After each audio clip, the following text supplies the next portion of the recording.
Hi. Hi, stream.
Oh, I need to brush you. It's been too long.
We're going to see how stable the connection stays.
Okay.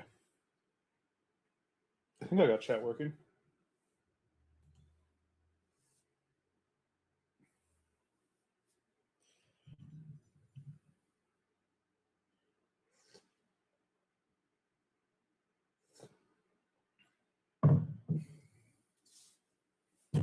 Ow! I just kicked the edge of the tape.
Oh,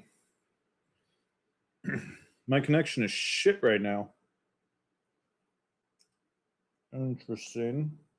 Concerning.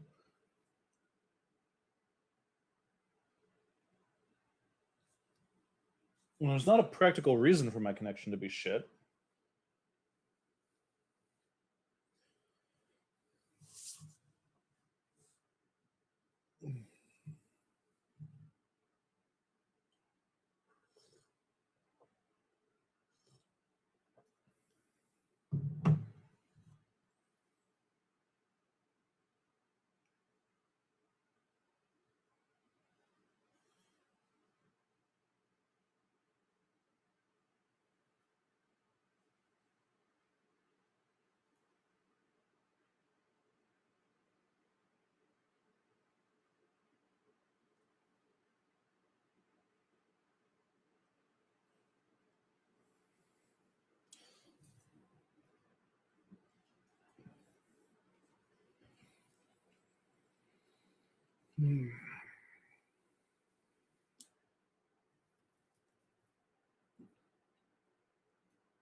Oh,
Hmm.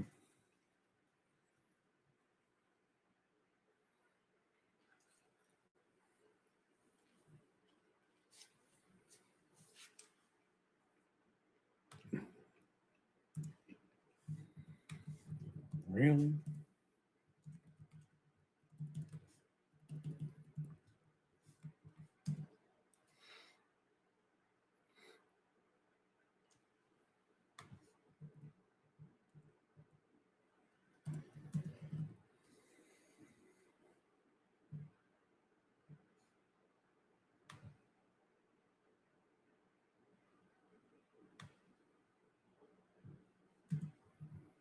$60-foot wall of.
I made the mistake of buying sea salt. I've been using sea salt for my popcorn for a while, and it doesn't stick to the popcorn very well. So I just end up with like little salt all around me that I have to vacuum up at the end of every stream.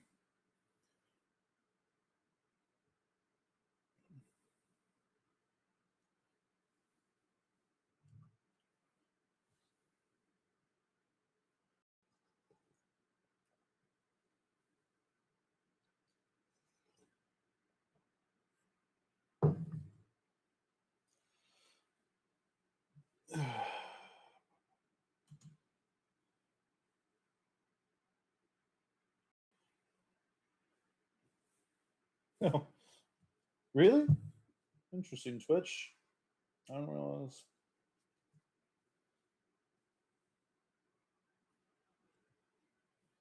I didn't realize my stream um, anniversary was 2 weeks ago.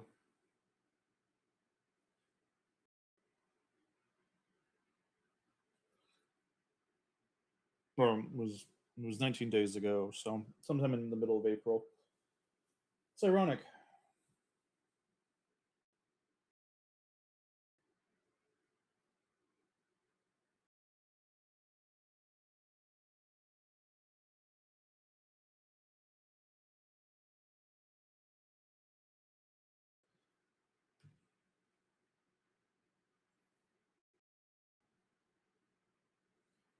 They finally build alerts into the fucking system.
This is not the computer to be doing this on.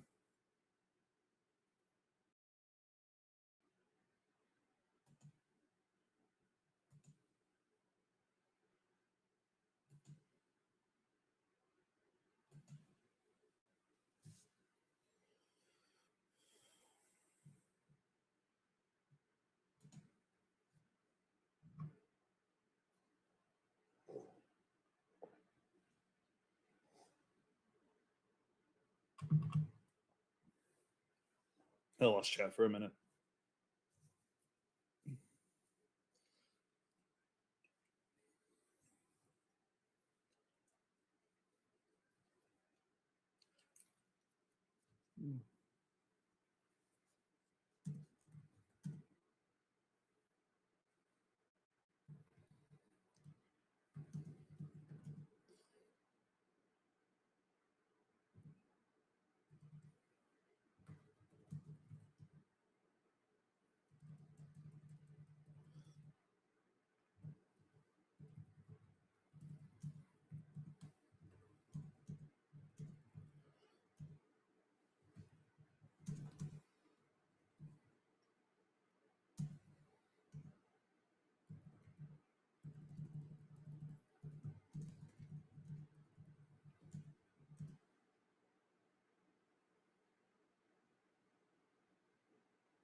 Knew this one.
Oh.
Oh.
Choose a shoujo. Okay.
Oh, got my hip.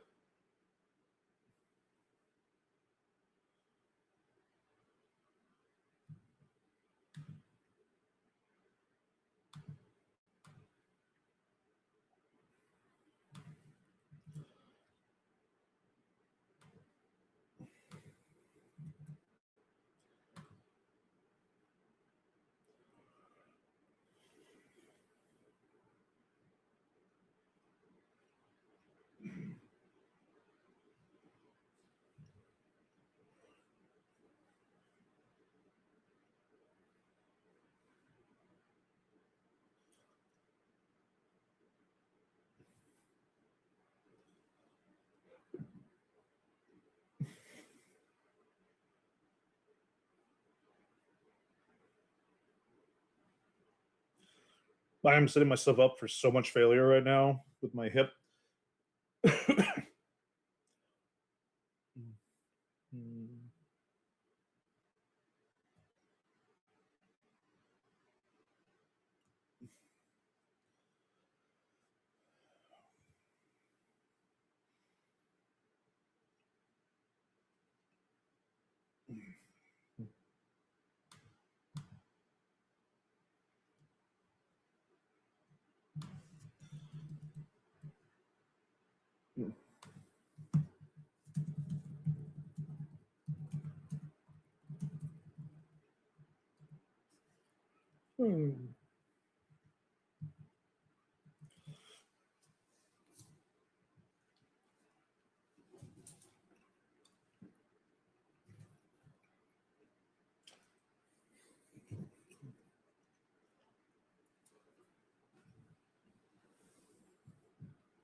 Oh.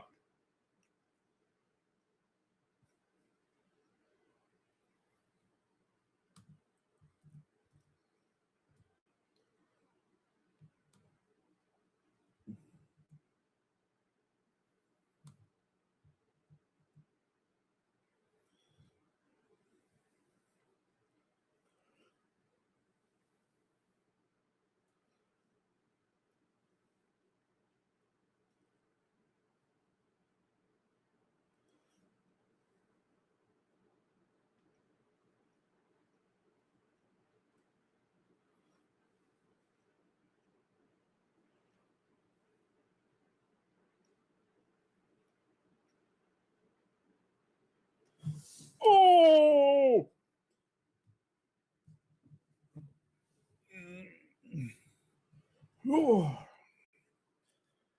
It's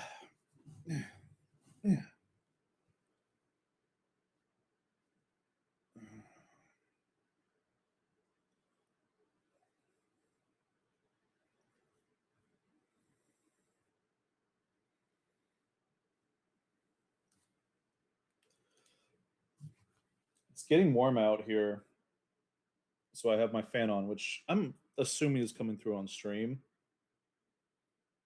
I have all the fans on in the apartment, and it's starting to make me wonder if it's about time to plug in the AC.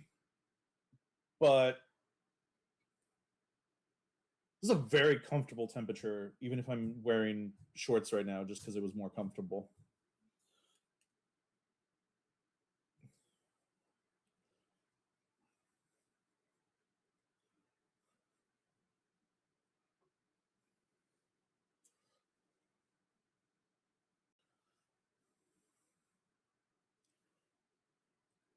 All right, let's.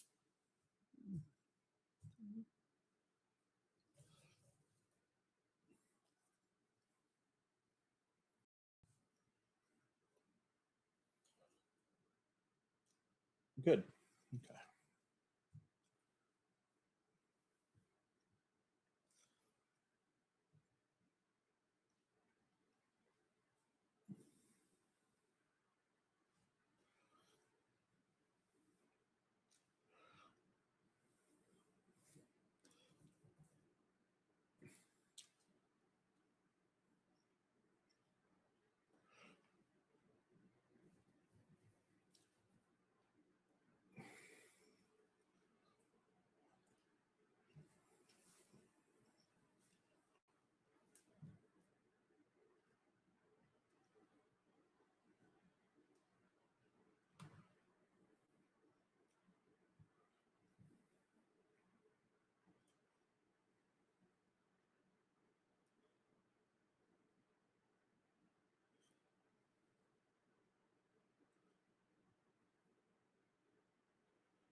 Mm.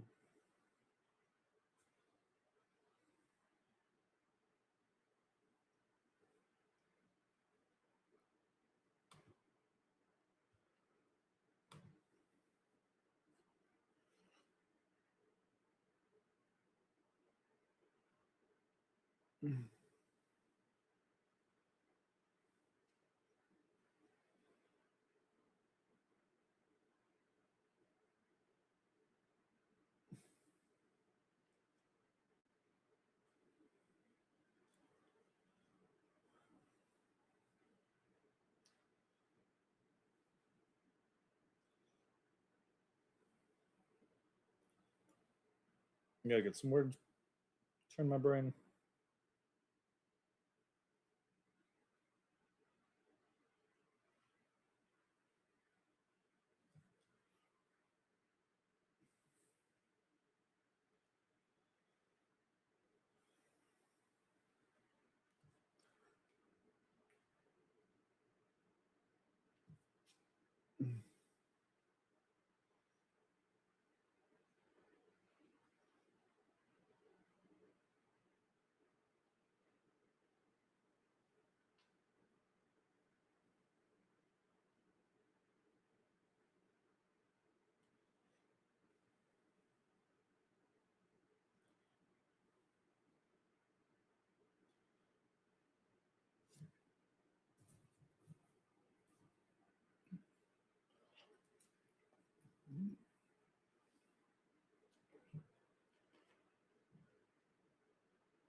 Ow.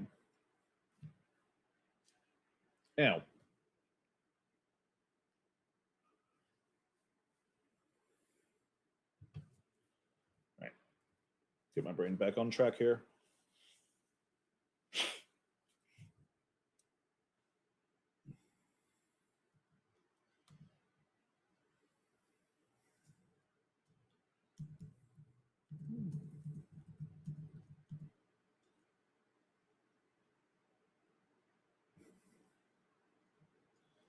I had to remind them.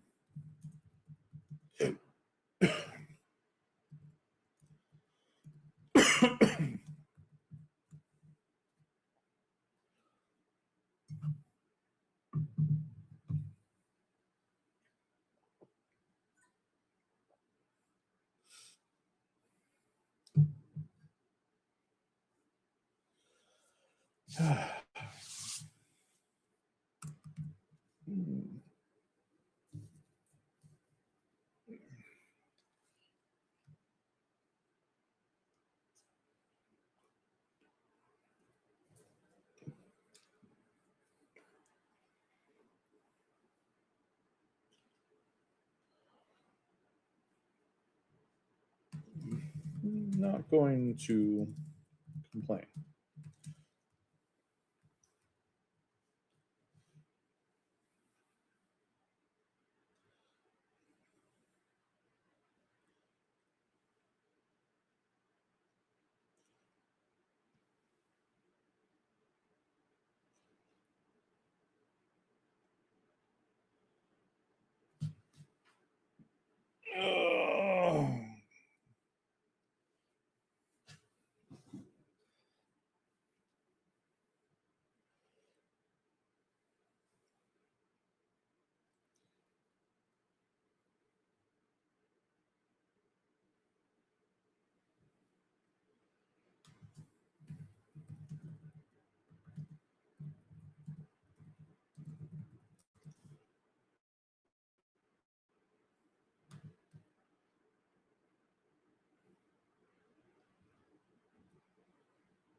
Hey, 13, how's it going?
But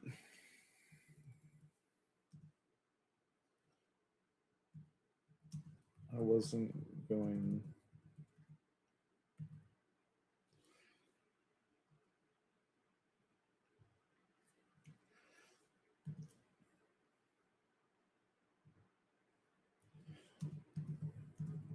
You should have.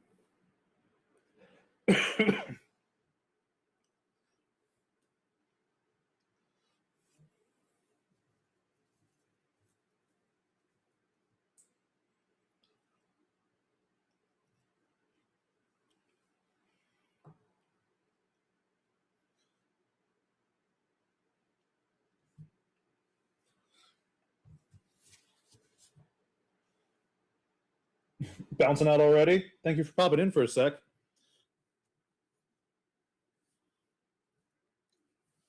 Trying to think if he swore at her.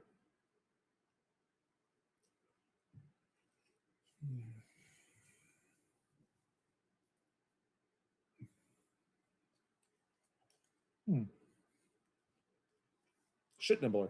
That's right.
Genuinely thought.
Be right back, stream.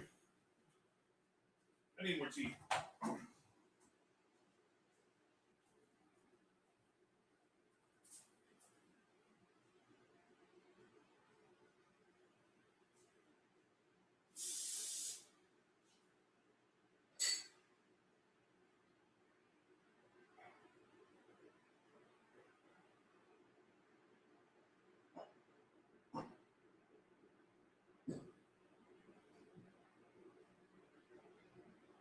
Oh, I burned it slightly.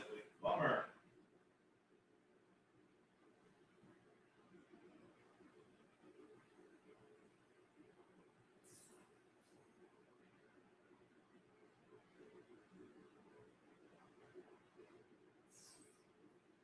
Really? The honey crystallized?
Okay, Google, what's the date?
All right. I have been re-teed, but I'm really quickly making myself lunch.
stream. I have tea. I have water. I have random coffee shop sounds playing in the background. Sorry, Lucas, I was away from PC for a second there. Welcome. This is a sci-fi fantasy story.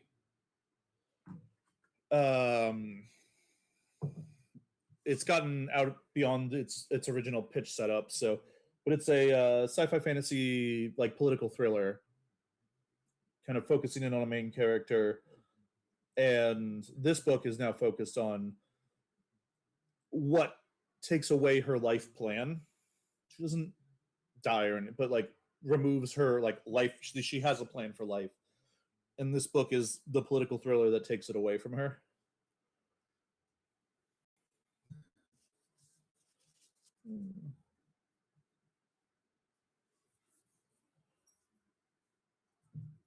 This is my food. Piss off, cat.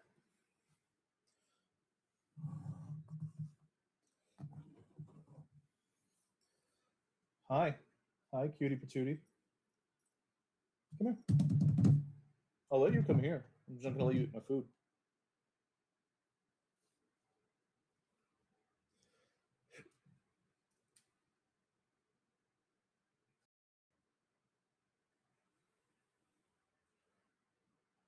I like to think it's cool. I really enjoy it. I'm trying. I've been beating. It's been a couple of years now. I've me beating my head away on this first draft, trying to just push through the bits that are boring or like less, not boring in the sense of like boring to read, but boring to write or aren't quite my favorite thing to write.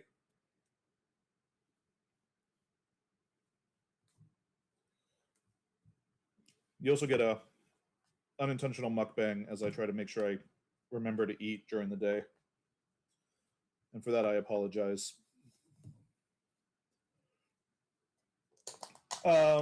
Nothing. I have a couple random posts up on.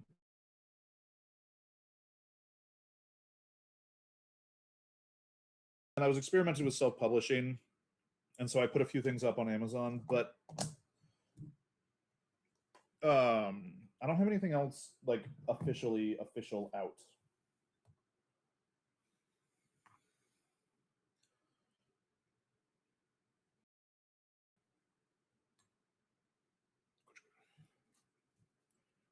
Sometimes they're not even boring to write. Hey, don't fuck her. Since when do you care about my food?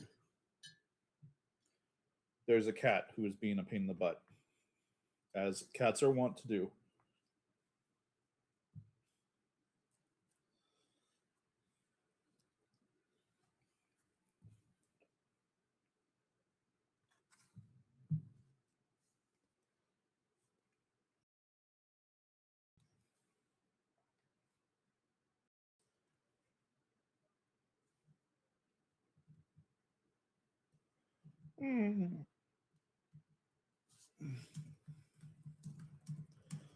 Just happened.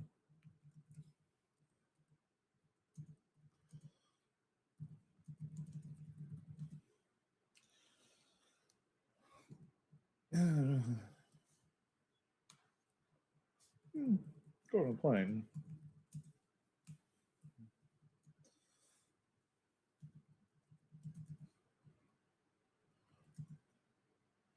Yeah. I'm one of these like weirdo world builders who really likes to go really in depth into the world with my own conlang and things like that. And some of the hardest scenes to write are like, cool, everybody's going to sit down for dinner.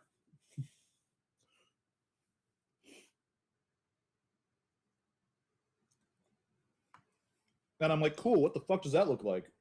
Sitting down for dinner like that?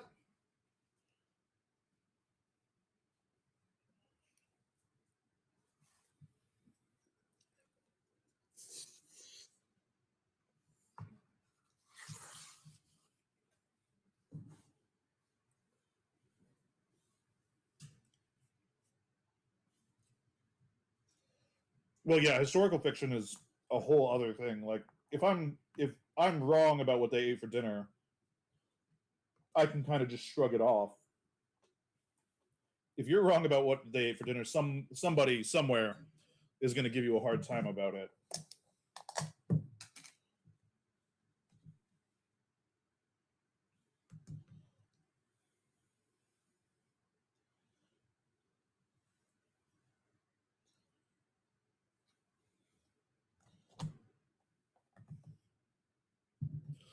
Every so often, I get bored though, and I do purchasing power equations.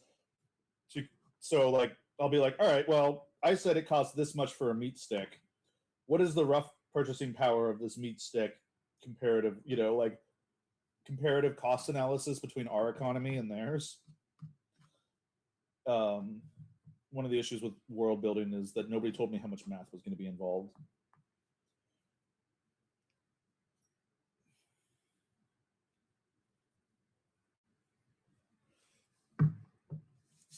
But what I'm doing right now is I'm pushing my way through. I had an alpha draft that I sent to my one like early beta or early reader, and it was the bones of the story were there, but the story itself wasn't quite right, or the story itself wasn't fully formed. So what I'm trying to do in this, and what I've been working on for a while now, like a very long time, has been trying to flesh out the bones of this into the proper structure, into a proper story, like a fully, instead of just the bones of a story.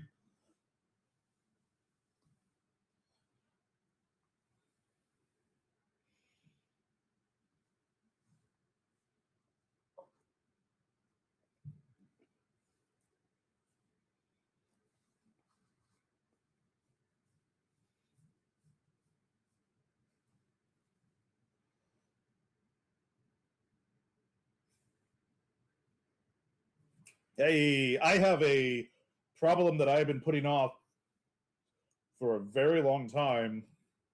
This planet has 2 moons.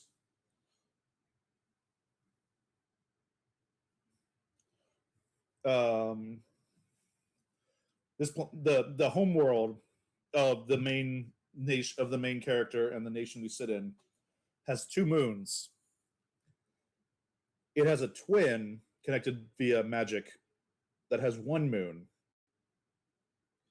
but they treat all 3 which is now part of the other empire, but they treat those 3 moons as very similar to each other, and both planets have like matching orbital periods and matching rotational periods.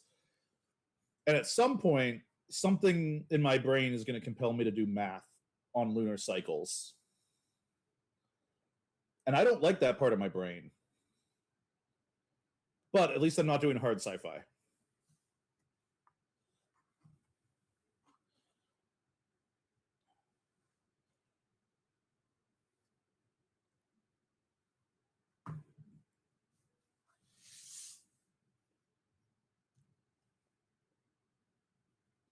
Did you actually figure out the physics on how you can have a habitable planet in a binary star system?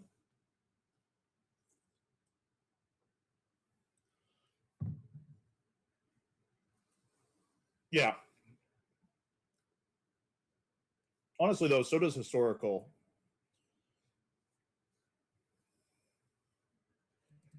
They were trying to abduct me, but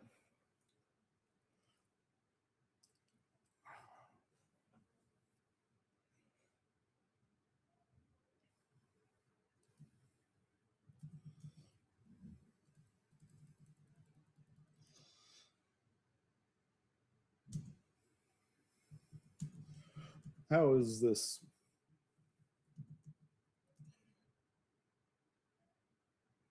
I think that's a lot of hard sci-fi, right?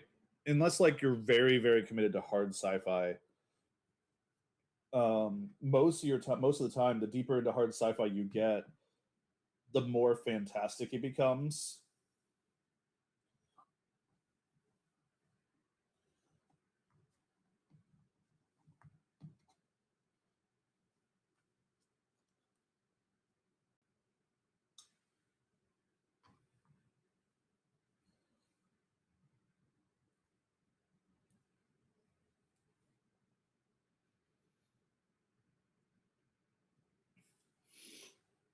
I mean, somebody wrote an entire book about the issues of doing that with the trinary system, right? So, have you read the Priscilla Hutchins novels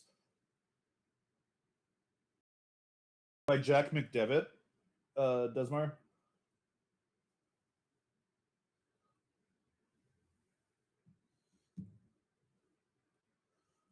They are not hard sci-fi, but they're that's that same style of like they try to stay as grounded in hard sci-fi as they can. It's a story about like exploring the galaxy. The concession is of course FTL, but it's a very limited FTL. This stream, I'm here because y'all help me co-work and help me focus as I'm like eating lunch on the side here. But y'all help me co-work and focus. So the goal of the stream is for y'all to co-work. And if that's reading, I'm impressed you can do that. But the goal is to have it be a co-working situation. So I encourage you to work on writing. Even if I get distracted and like spend way too much time on Blue Sky. And this is the only time of the week I check Blue Sky.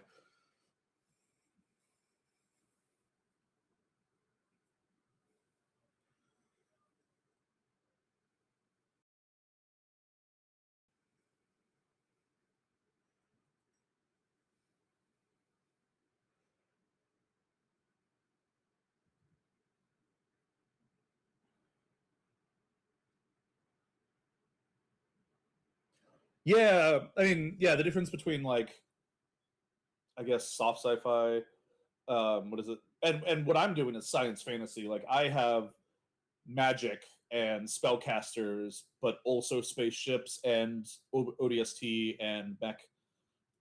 Like I'm deliberately like, no, my setting is all fucked. But there's that science fantasy and then the hard sci-fi, and it's really a spectrum, right?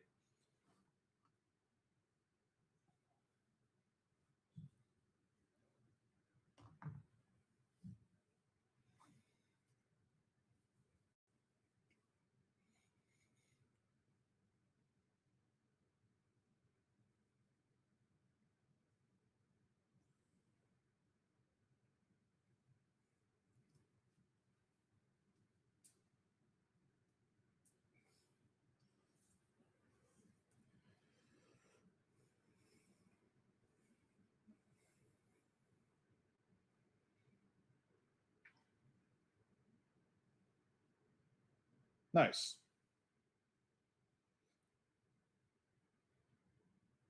Yeah. I think as long as you're having fun writing a story you enjoy, Lucas, thank you for the follow.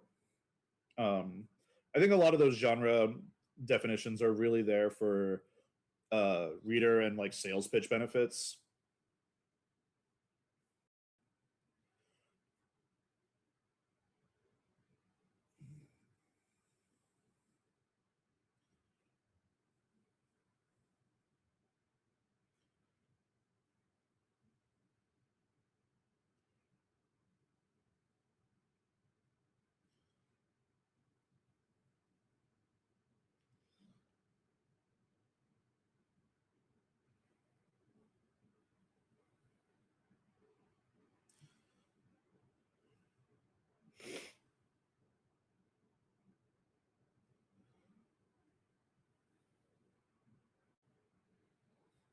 Oof. Would you say historical 19 what 1940s?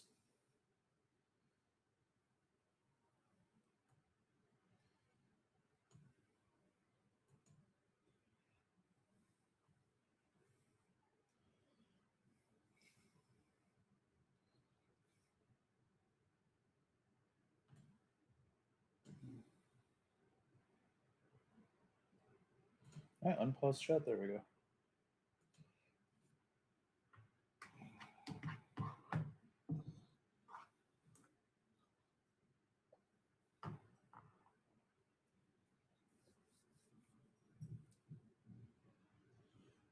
Okay.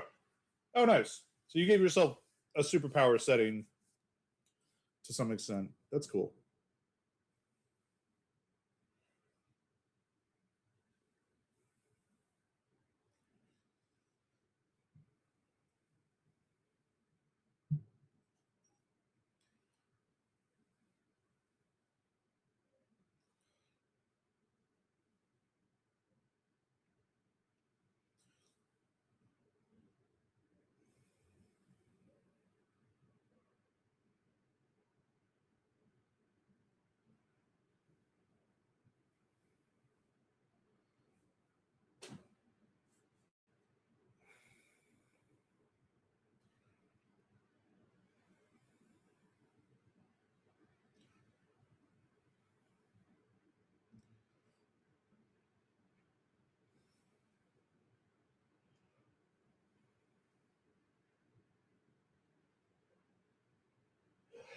It is.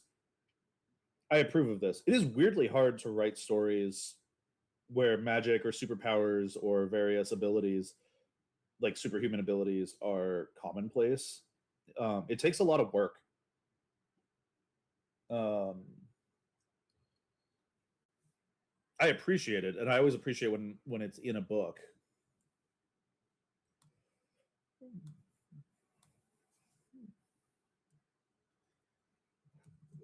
Understood this.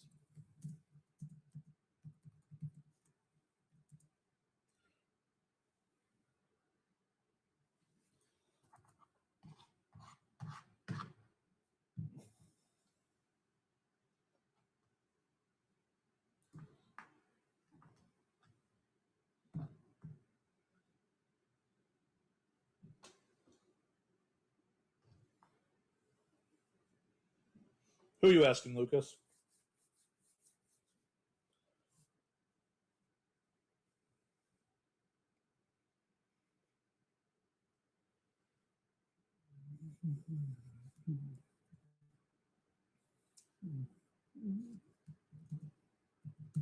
I wouldn't say just more.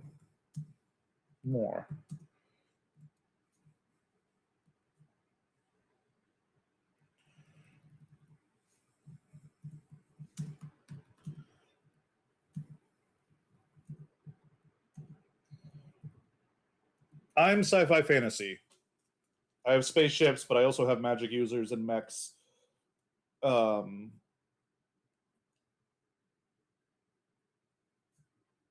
and things like that.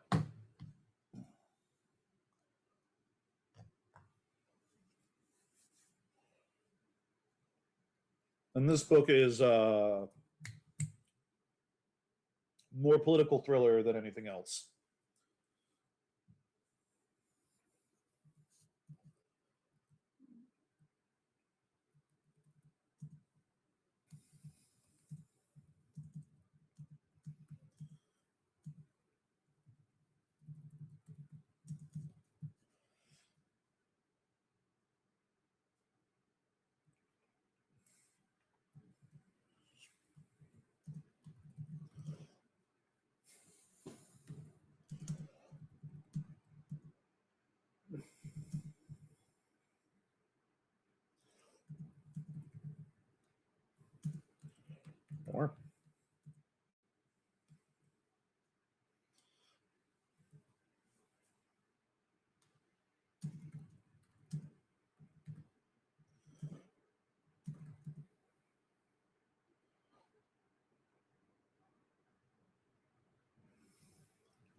Oh, that's fun. Yeah, giving a limitation like that forces you into a bigger.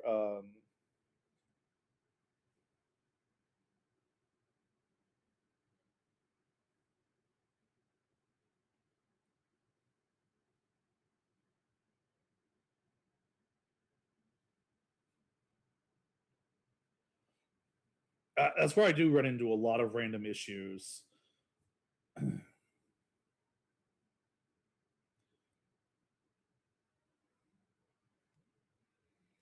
Um, yeah, is what I run into an edge case or like the edges of a assumption I have in the world, and I have to then like actually go back and fill in the assumptions.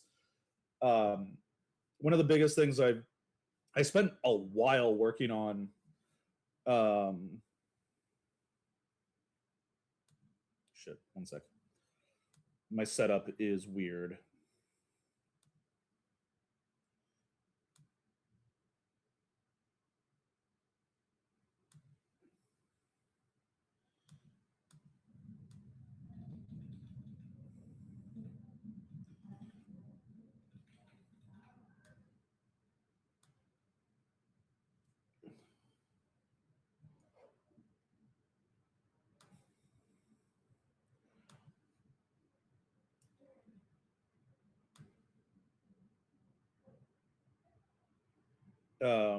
This is my world Bible, and not everything is opened right now in the world Bible. One of the things that one of the core fundamental understandings I have of this reality is these things called verges, which I've absolutely stolen from one of my favorite authors, who absolutely just stole it out of Fae stories. Um, but it's 2 points connected magically that allow for more or less instantaneous transmission, like teleportation across a distance. Um, Kind of like just a Zorp kind of thing, provided you activate it with the right magics. Um, Generally, I don't check out folk stories just because I'm trying to write as well. At least not on the first time. If you hang around for a bit, you probably can wheedle me into doing it. I'm also really bad at getting to it. I have a to be a friend story that I've been sitting on for months. It sits with me. You're welcome to link it though if anybody else in the chat is interested, but um, generally I won't, just because otherwise I've had people just pop in and be like, "Hi, read my story," and I'm like, um, not that I, but so this thing allowed for magical transmission across planetary links or across what they would call planes for a long time, but turns out our planets.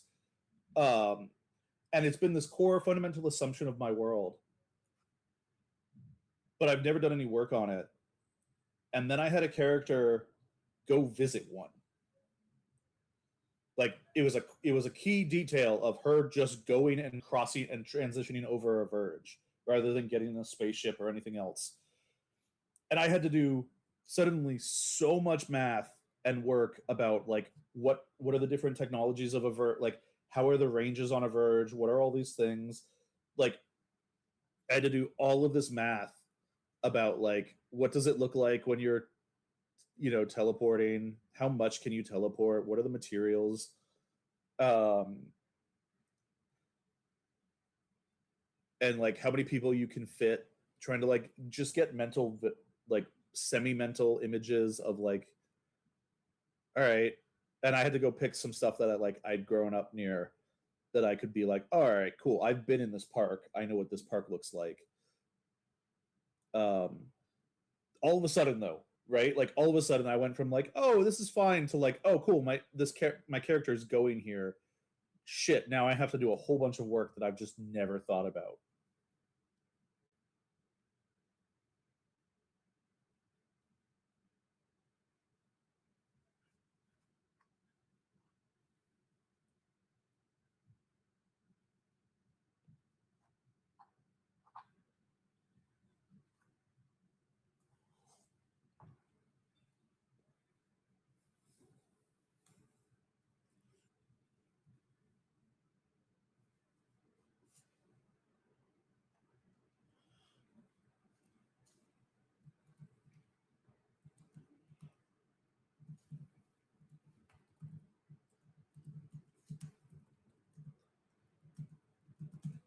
Hey, Ghost.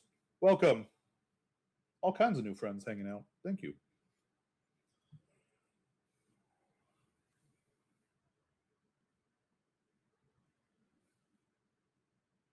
Yeah. I think the worst I ever did was I had an assault on a spaceport.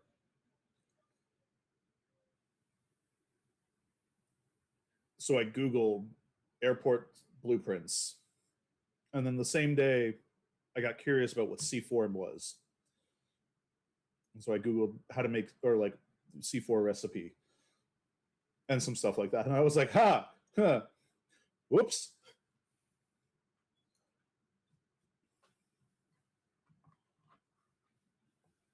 It turns out C4 just stands for composition 4, and it's a secret recipe. Which, yeah, that's fair.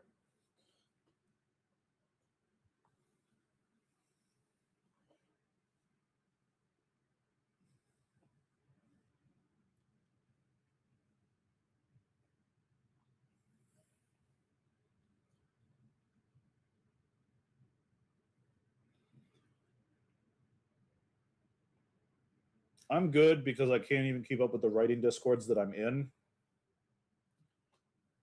Um, but I appreciate it, and I'm curious about it. I'm always interested in stuff like that. Assuming you're not a bot selling it.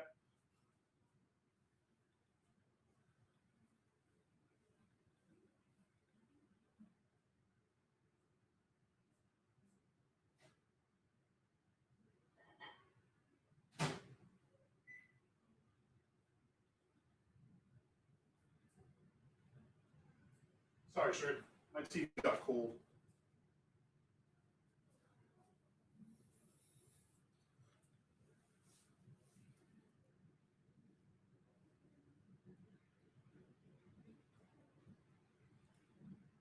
That sounds like you need a full on physicist. Uh,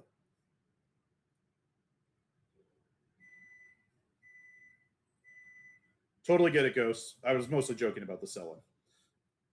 Um, yeah, Desmar, that sounds like you end up needing a physicist.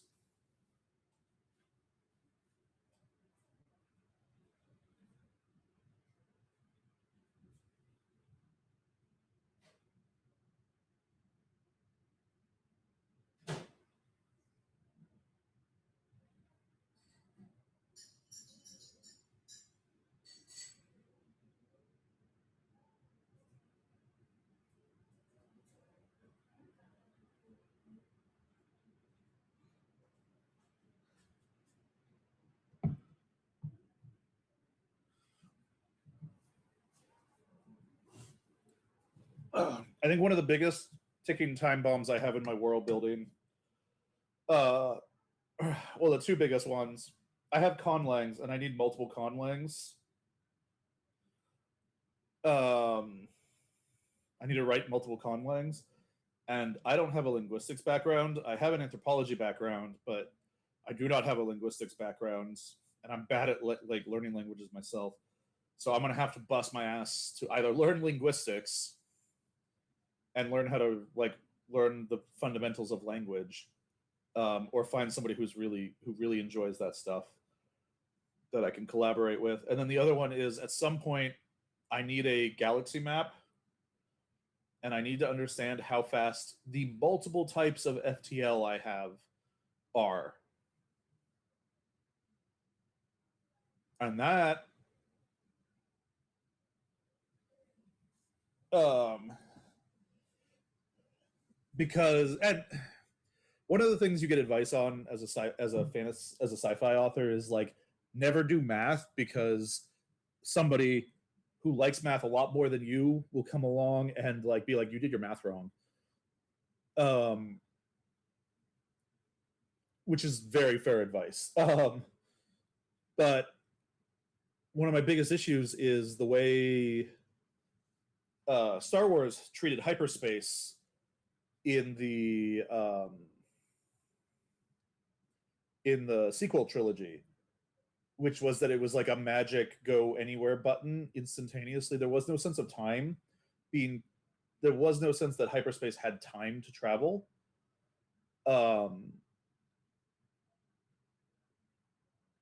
Which is, it's weird because like outside of the prequel or the sequel trilogy, everything else in Star Wars treats hyperspace like it has time, like it takes time. Like there's like it is just the sequel trilogy. But I saw that pissed me off to no end. And I was like, cool, no, I need to actually have very hard rules.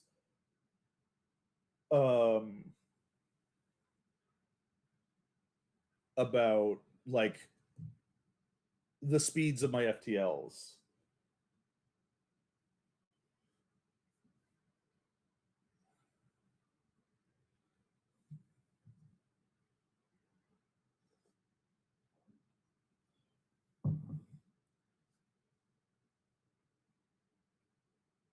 Yeah, well, and even in the Clone Wars shows and the Rebel shows, there's a lot of conversations about supply line and like, oh, oh no, my Cheez-Its have exploded.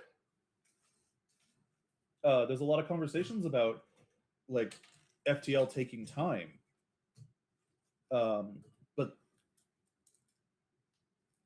the sequel trilogy just kind of assumes none of that is true.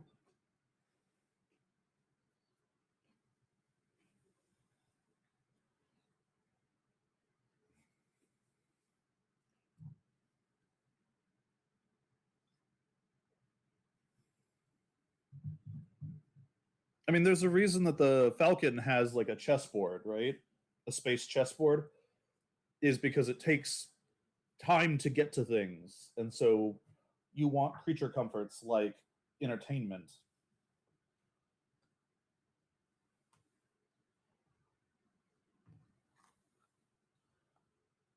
Is it a humans evolved here, or is it a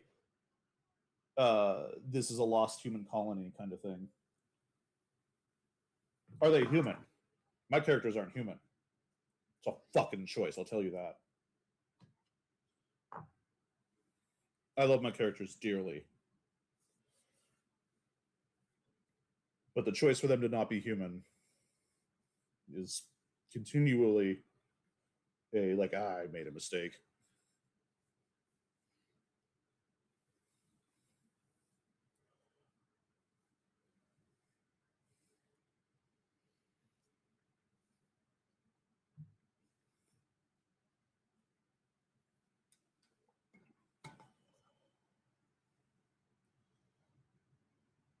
Okay. Yeah. That tracks.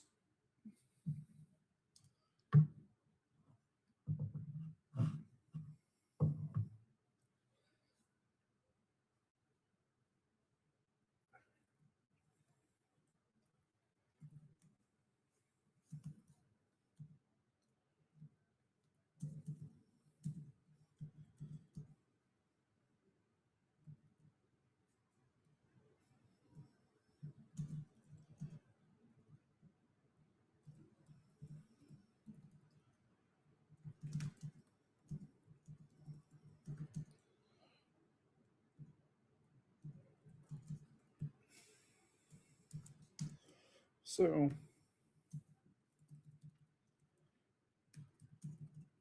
what's the pool?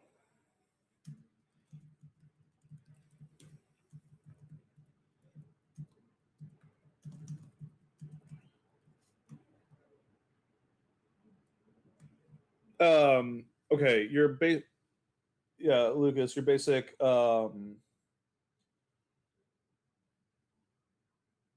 ways to get a kid. Are you trying to do it subtly, or like is it a emergency, or are you doing it like responsibly? Like, you know, not, you're not under a time crunch or something like that, because you either it's ask the kid to go, um it's tell the kid to go get something, or there's something waiting for them and something like that in another room. It's just scream at the kid. If it's an emergency, if there's a time crunch. um it may include physically moving the kid depending on the age of the kid. and the urgency, right? Like again, if this is a non-urgent situation, a good parent will generally try to like talk to the kid, work, convince the kid, like, hey, and it can be as simple as like, hey, mommy has to do something, you can't be here, right? Like, I know you want to, but I need you to do. It can be all kinds of stuff like that.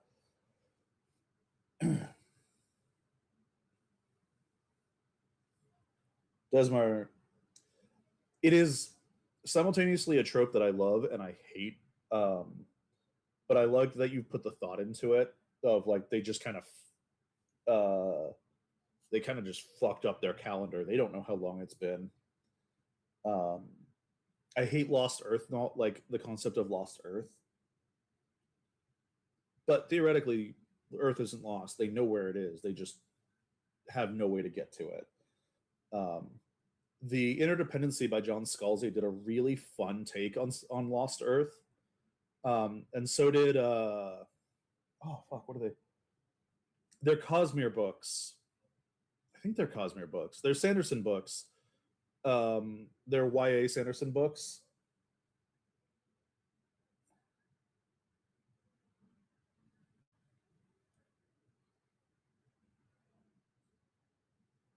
They both did really interesting takes on Lost Earth.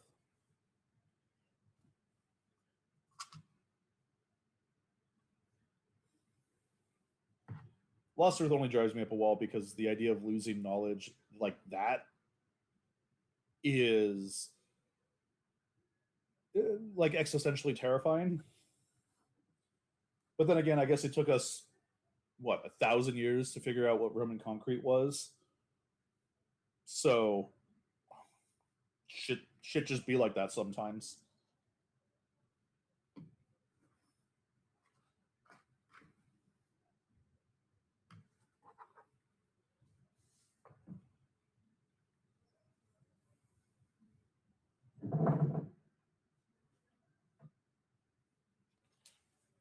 Oh, that's it. That's easy. You have her parents tell her to leave the room, or get another responsible or semi-responsible adult to move her out of the room.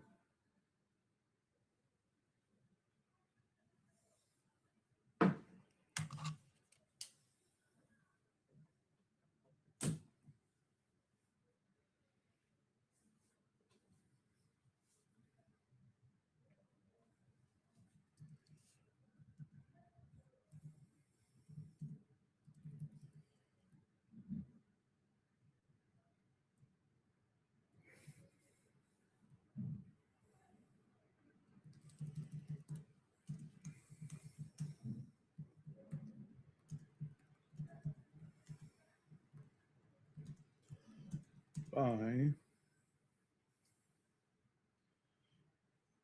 Okay, I love that. I love that. Um,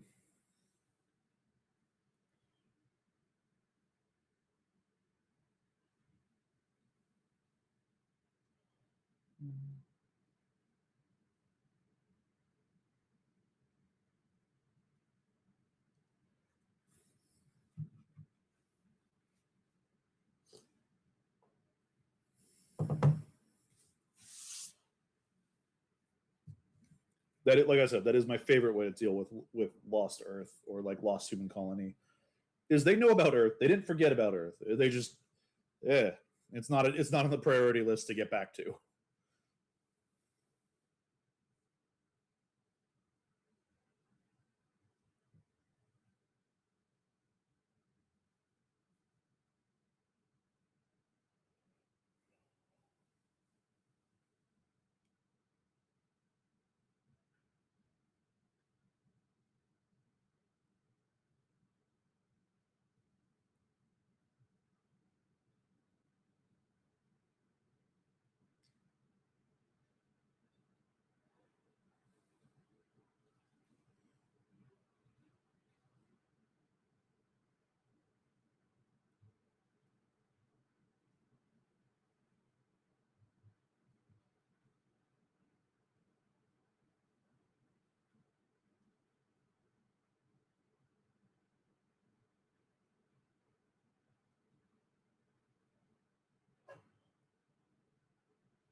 Nice. Yeah.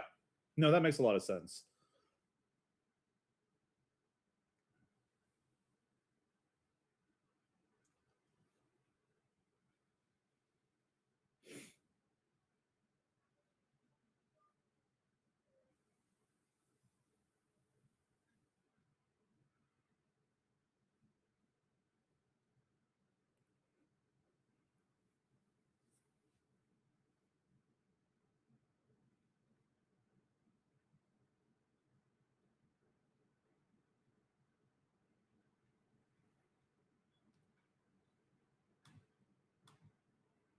Uh,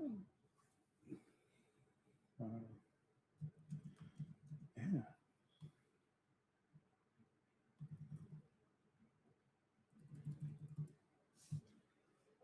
Also, one of the issues with conlanging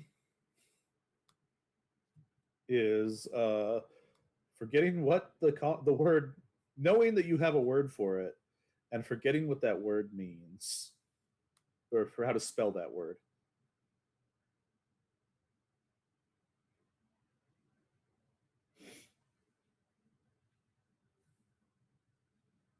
Lori, sorry, so.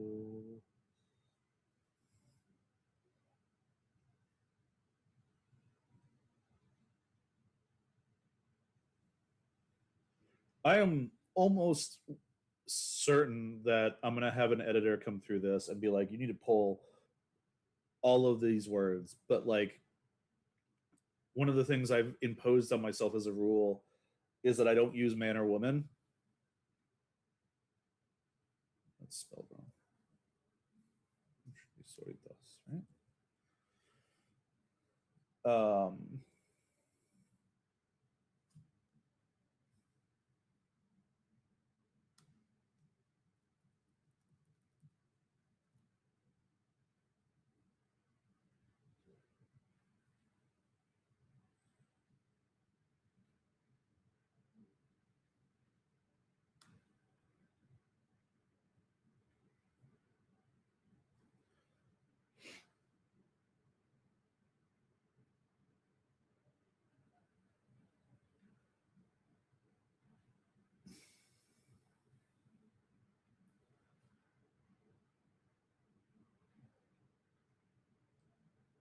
Oh, nice. I'm also seeing you're building up a society that's really interesting, but it has a bunch of really fun fault layers in it as well.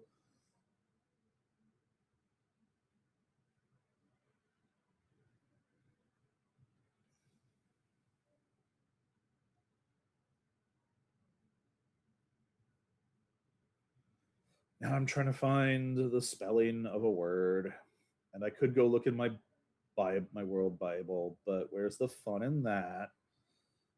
Damn, I did it again. Did I really? Is it really just like a tweaked muscle because of my posture? That is Lore Sotoras. All right. Have fun, Lucas. Have a good one. Thanks for popping through. Thanks for the follow.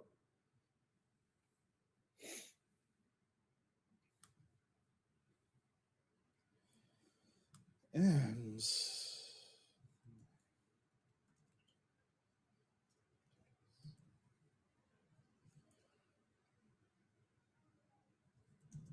but the way this situation is escalating, I have a feeling it won't be true.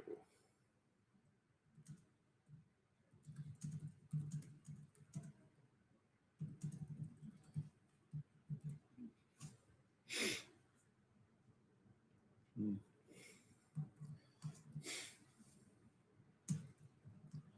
I already lost.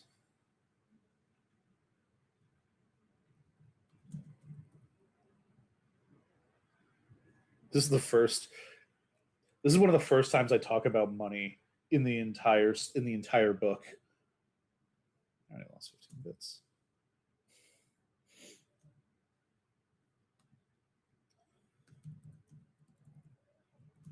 So.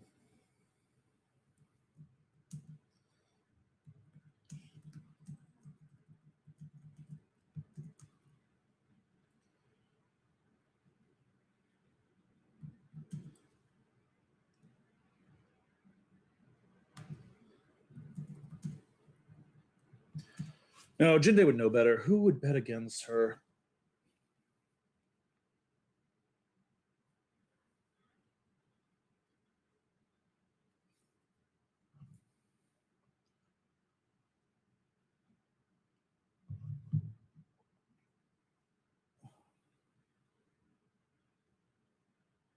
Nice.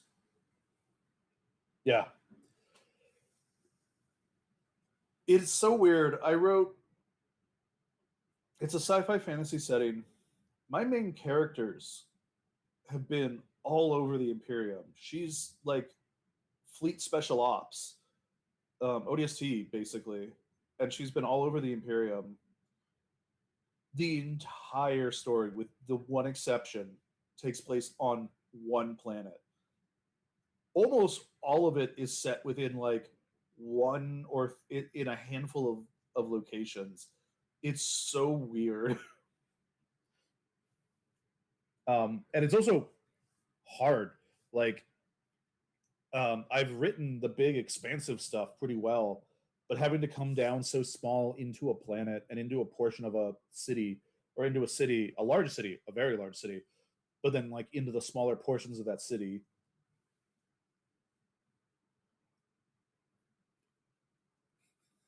Yeah.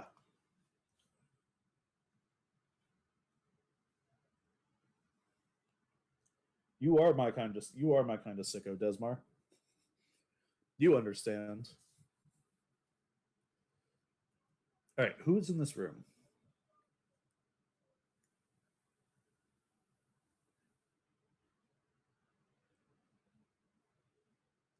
We have Misei, Taliko, Soru, Chiven, Captain Chiven, Captain Chiven, Captain Chiven. Okay, Jinde is here.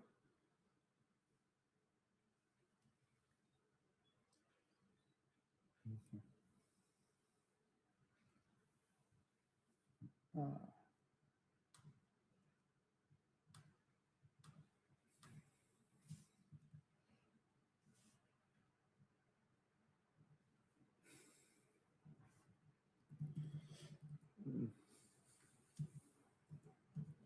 If it holds. I lost 15 bits.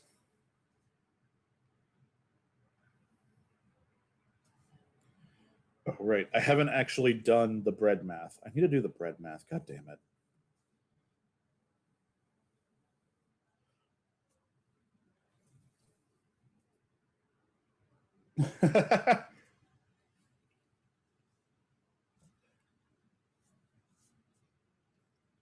Because I chose non-humans, like full non-human aliens from a non-human alien culture, I can't use a single normal name. The main reason I conlang is because I need to generate enough words in like strange and alien languages that I can give those characters appropriate names. Does me Miserakur and Relia, does Relia mean fox? Like, or is Relia I think means fox. Miserakur uh is, I think, Sarah, whatever Sarah means, translated into the Dralian language, and then like kind of bastardized a little bit to make it into a name. Yes.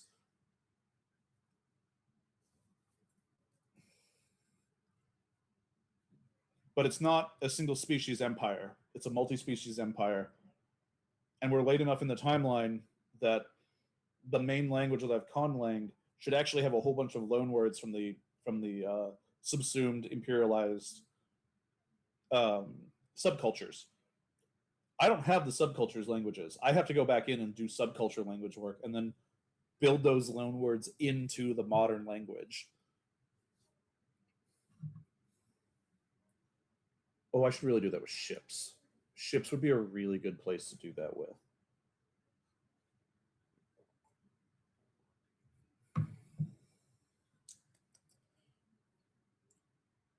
Hmm. Oh,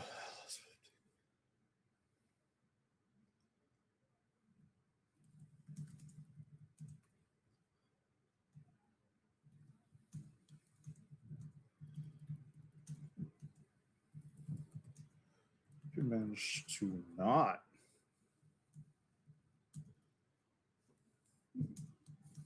I get that back.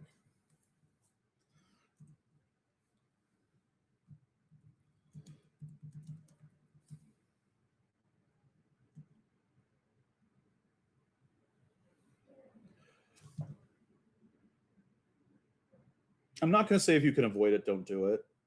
But I am going to say if you go down that path, as somebody who has attempted to do the physics of a binary system,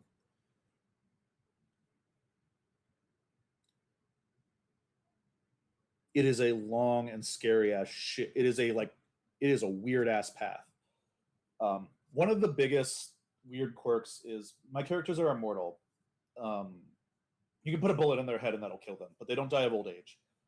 That the primary dominant species of the empire are not elves, but like Tolkien's elves, right? Um, and they believe it's like their religious and moral duty to guide these mortal races. Um, but some of what that means is, well, I mean, why would they have nudity taboos? Why would they be heterosexual? Right? Like when you're 4,000 years old, do you really care if your junk's hanging out? When you're 10,000 years old, do you really care if your junk's hanging out or anybody else's? Have you, you know, uh, and they're non-monogamous, except for my main character's parents, who are famously monogamous. Like people have written plays about it.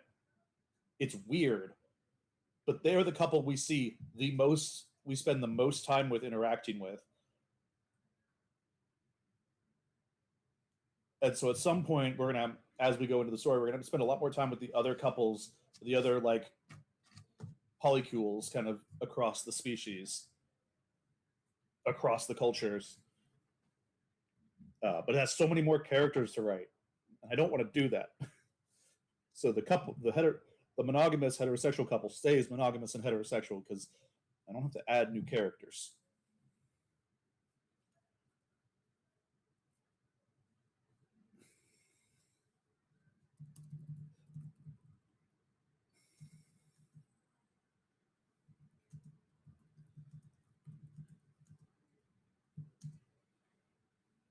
I also made the choice to never have.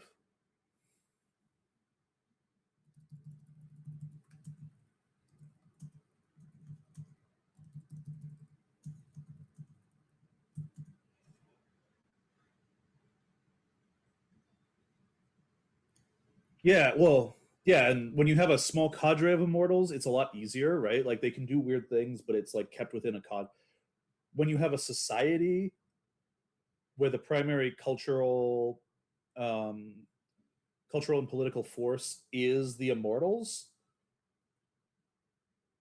I have capitalism. I don't think capitalism makes sense if you're immortal, but I wonder if it's a very different. It's a socialist, socialized capitalism.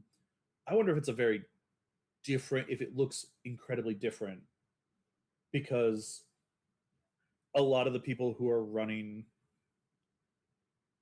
major companies and stuff aren't thinking short-term gains, right? They're thinking like part of our problem right now in our world is that we have we're in a hyper capitalist, like everything is short-term gains and there's not a lot of long range thinking that matters, right?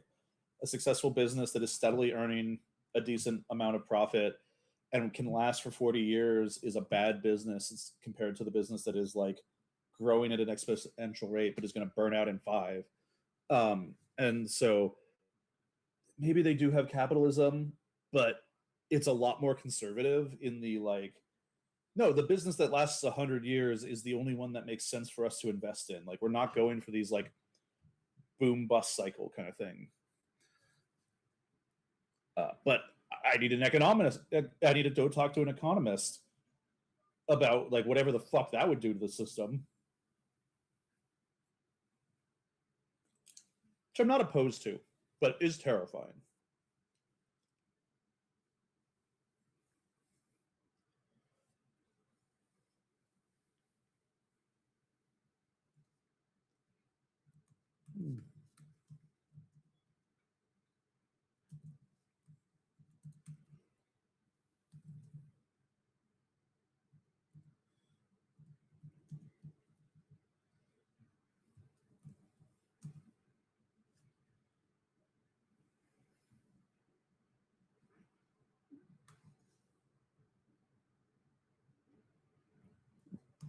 Oh,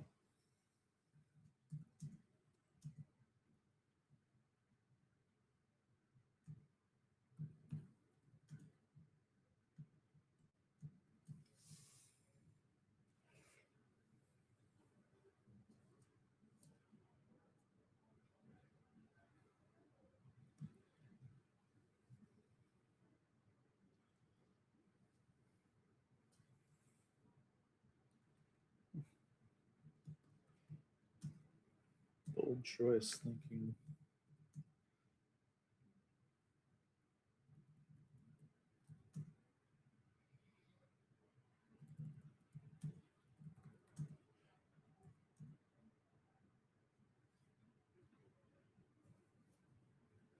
You have goddesses incarnate functionally.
I mean, that's what happened to the God Emperor of Mankind in 40K, right?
Oh, fun.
Don't suppose.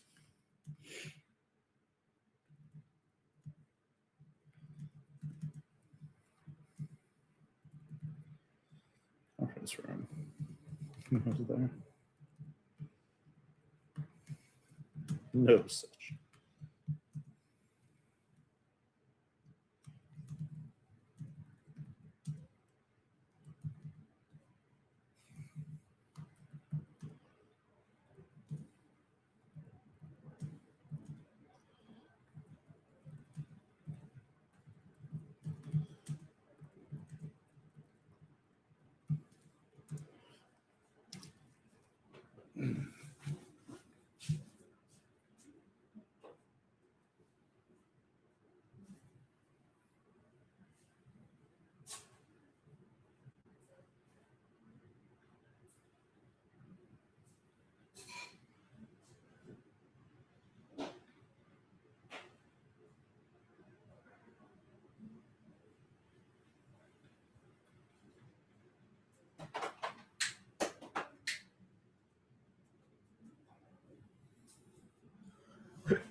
Nice.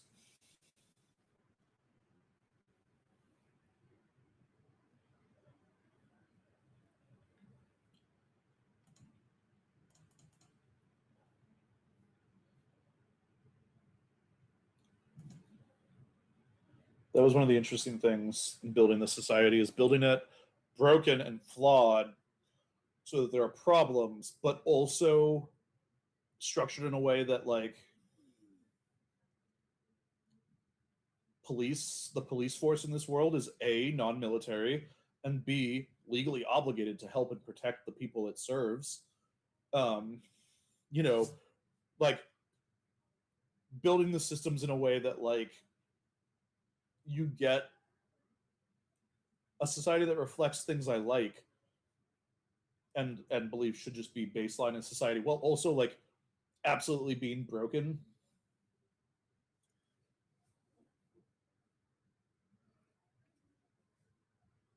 Definitely not concerning.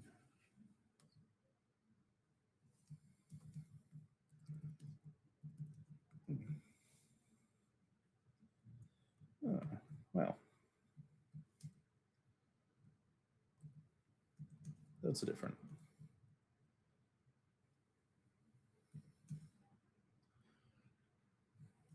And honestly, the payout for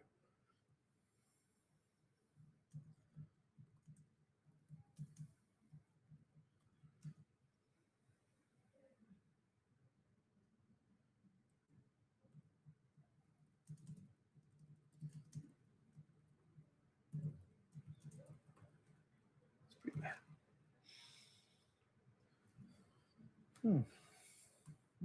Well, you made a good choice.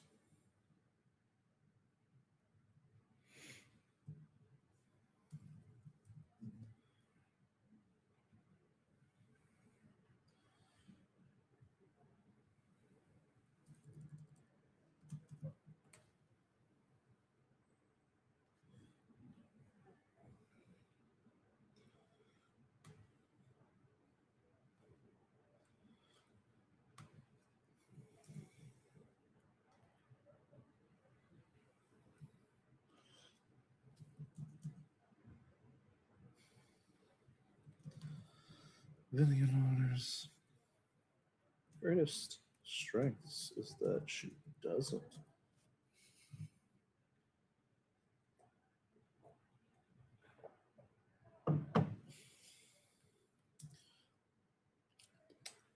My tea tastes like alcohol. I did not put alcohol in my tea. There is no one else in this apartment. Kat, did you do it? Is this you? Did you alcohol my tea? Or is it just the honey, the old honey tasting funky?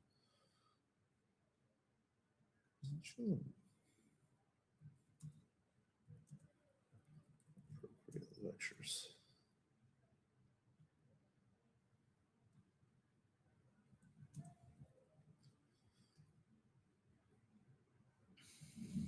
Good one.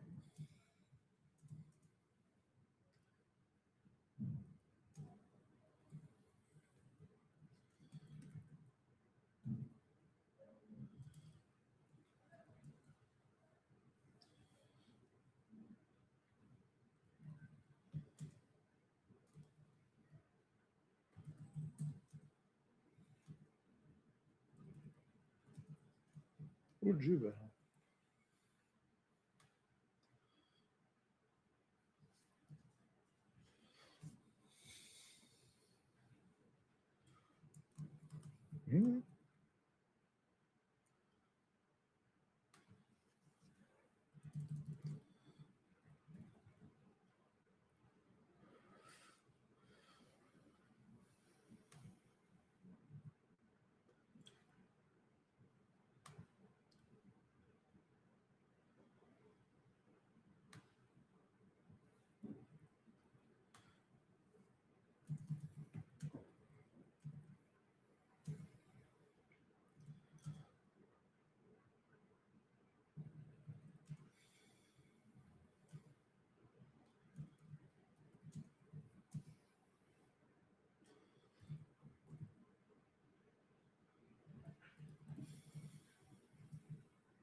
Hmm.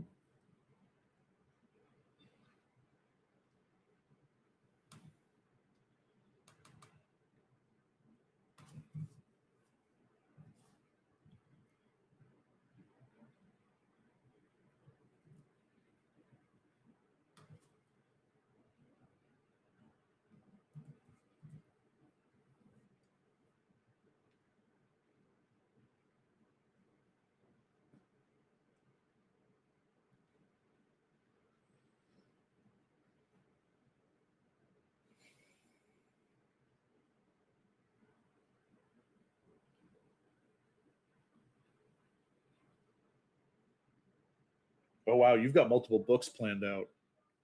I admit, I have loosely some books planned out, but this book wasn't supposed to be this. It was supposed to be a different story entirely that took but I felt I had to lay a bunch of groundwork and I eventually was like, I'm just gonna all the groundwork I keep putting down might as well just be the story for now.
Acid. Just happened at the gate. Might have secured you the win.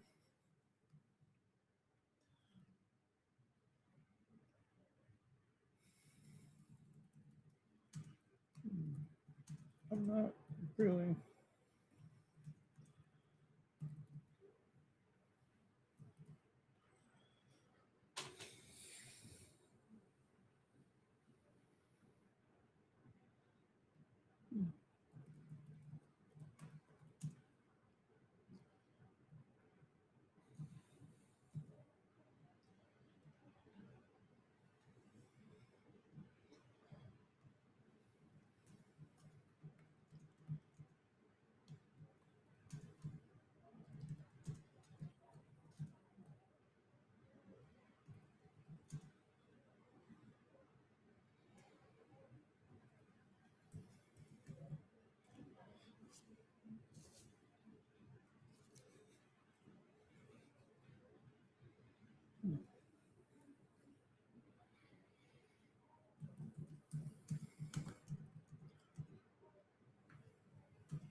Hmm.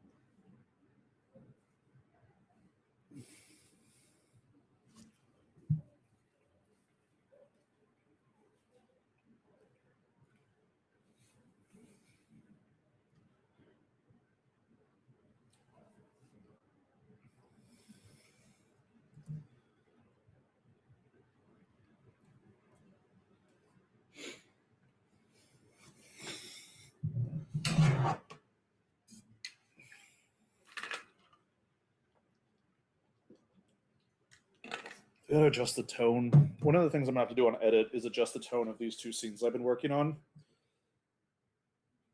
Because this is a major concern, right? What has happened is that basically, in a foolhardy ish, but like well informed choice, the main character has left house arrest to go rescue an old flame, but her friend, from a situation that she believes is a lot more dangerous than it actually is, but kind of fallen into a like political trap of her enemies. Um, and in the process of escaping it, has killed 4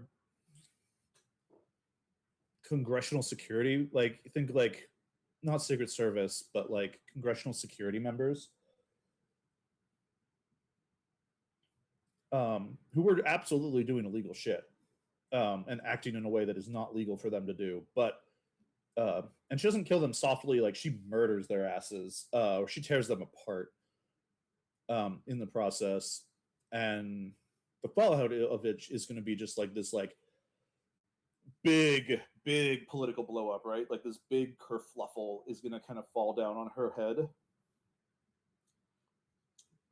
But the entire tone I have here is a lot of it's bouncing between like, hey, we've got some serious things to talk about, and like, this shit happens to this fam. Like the family's like, we're used to this shit. We gotta like not treat it like it's a joke, but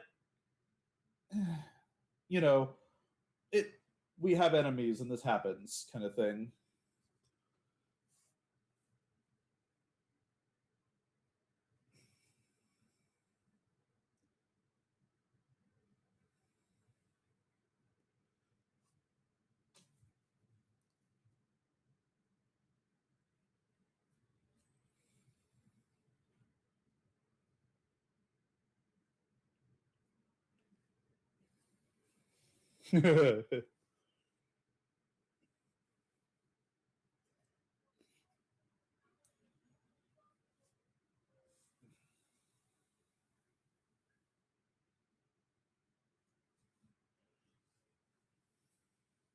Have fun with that. One of my biggest issues I've run into is the Russian invasion of Ukraine, and now the the U.S. attacks on Iran. But the massive revelations of what drones do in combat, and the massive like what is clearly a massive shift to a drone-based warfare setting or like reality, make it so that like my mechs and my infantry fighting on the ground, um, and they don't have drones with them, becomes like a much weirder situation. And I'm like, son of a bitch, combat changed as I was writing this.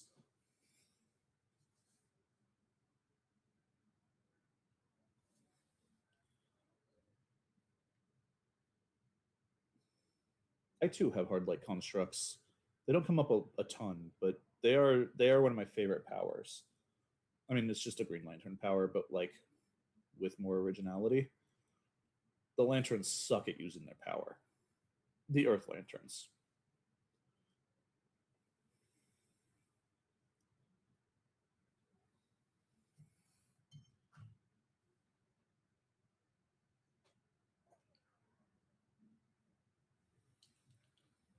Nope. Dumping out the last of this, switching some stuff around.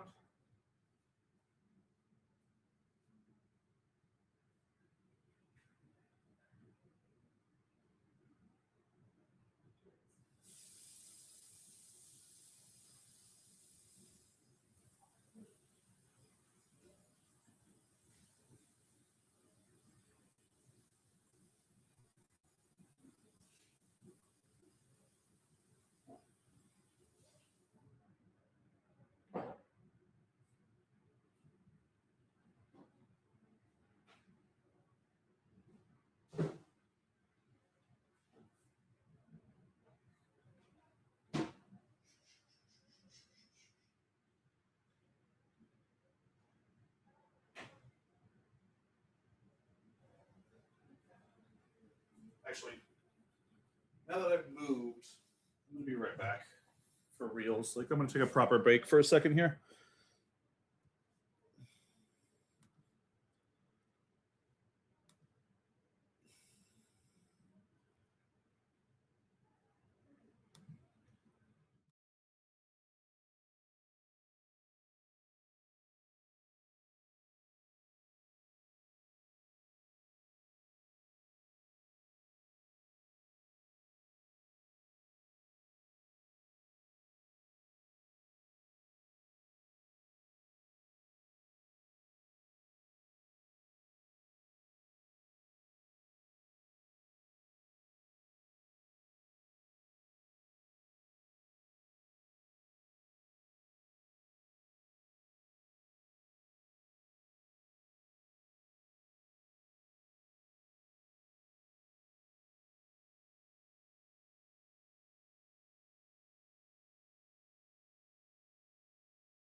I return. Stream.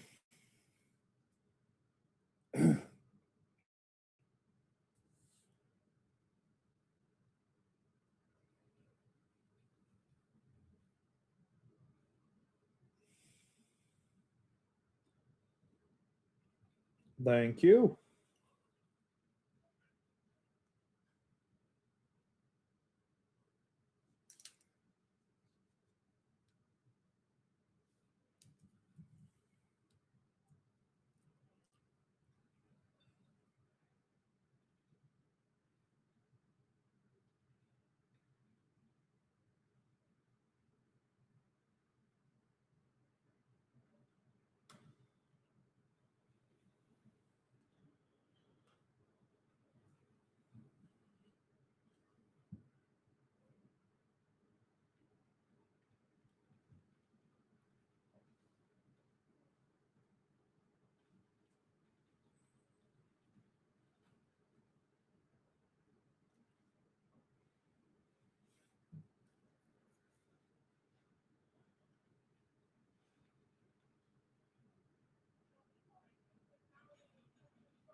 I made myself shorter because I switched over to my exercise ball.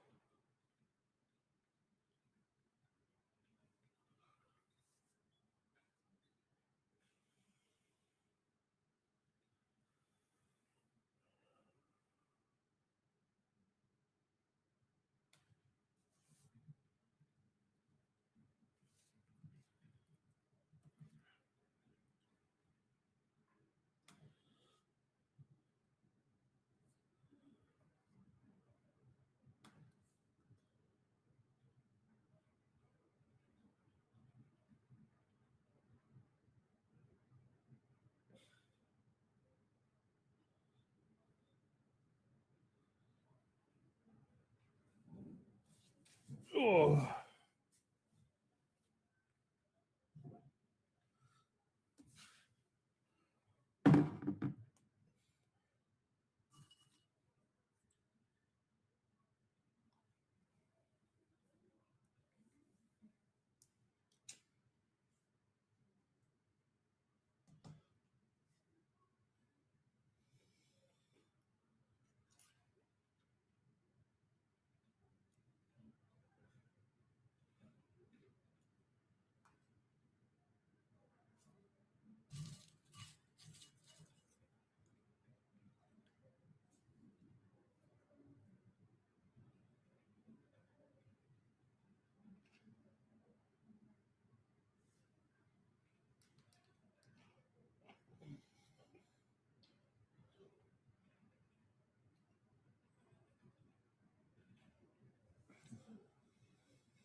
It would.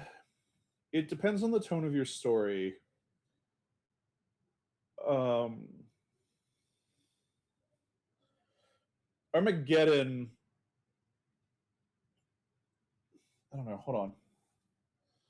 You mentioned some of your other character names.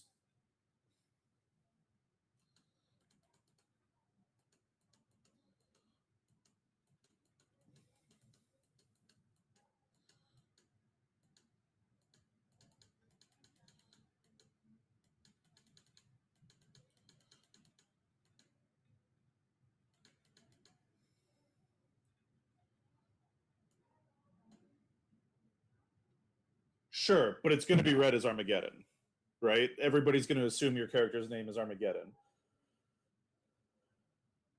Um,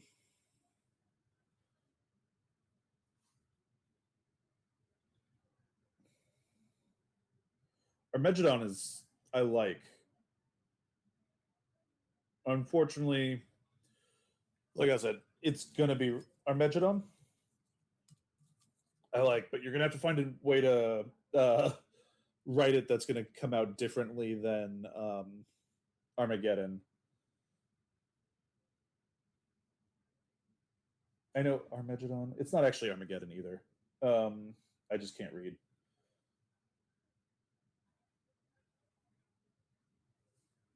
Megadon. Megadon.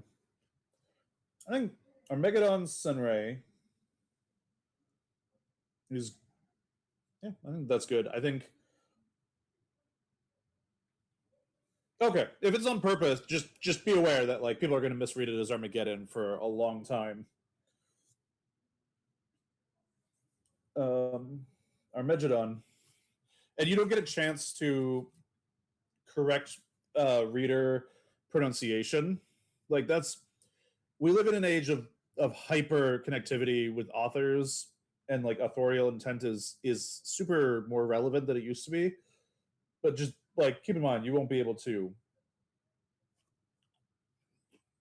The audiobook might, but the majority of your readers are going to not be audiobook if you get an audiobook.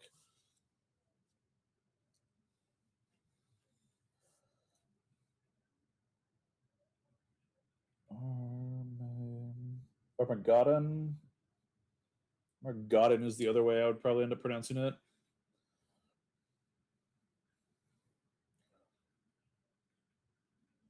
I don't know.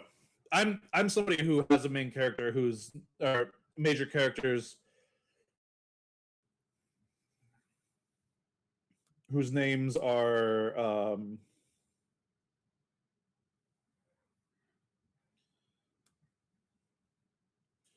clusterfuck, right? I have Kivulia, Vaken, Talico, Misericor, Tessia, Kriwas, Arven, Kewer, Duke Mirage, Relia, Daslin. I don't think I get to throw stones about silly sounding names, Sylviana.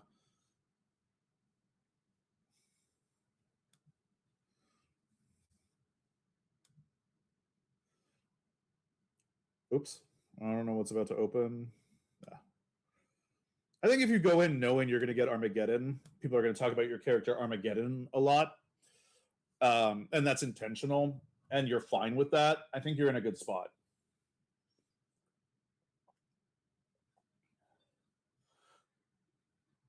Armageddon. Armageddon.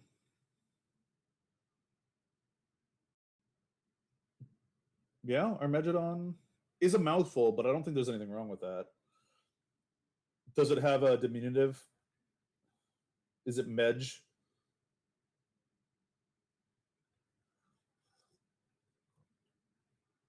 Or does the character go by the full name? I think there's nothing wrong with Senrei.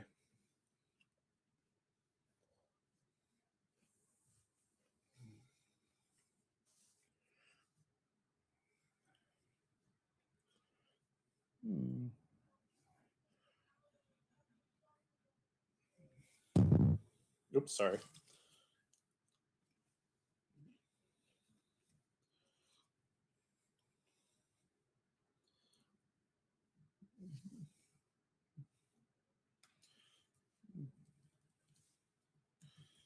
Seriously?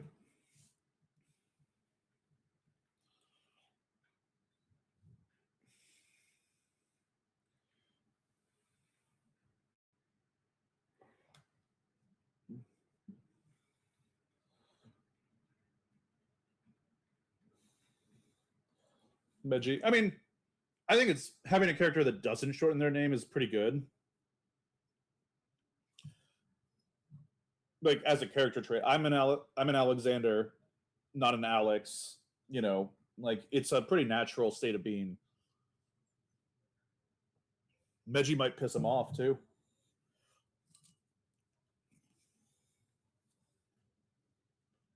Or Megidon.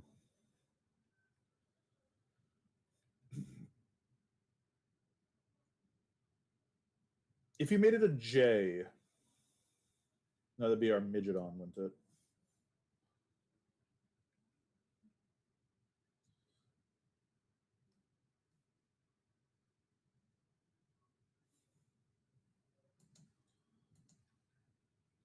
Armageddon.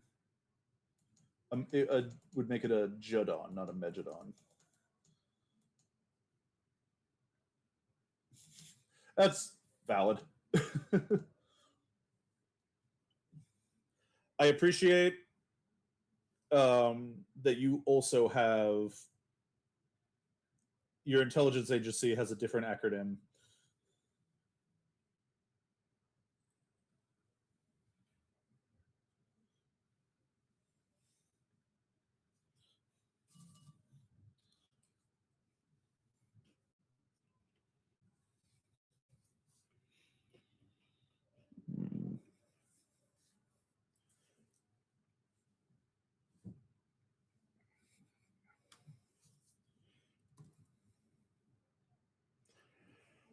Hmm.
It's a fun trope to play with as well, right?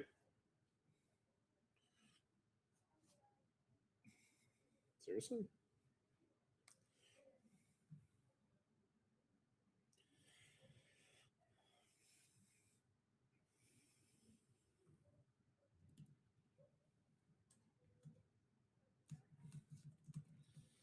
The Vinality?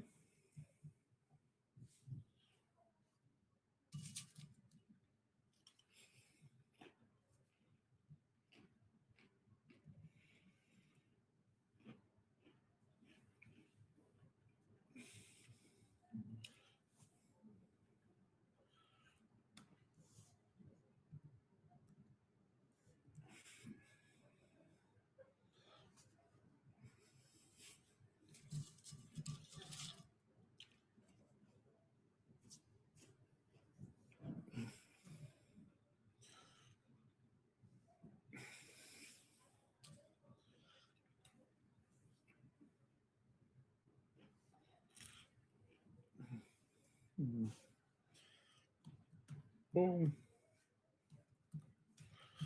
Only a little.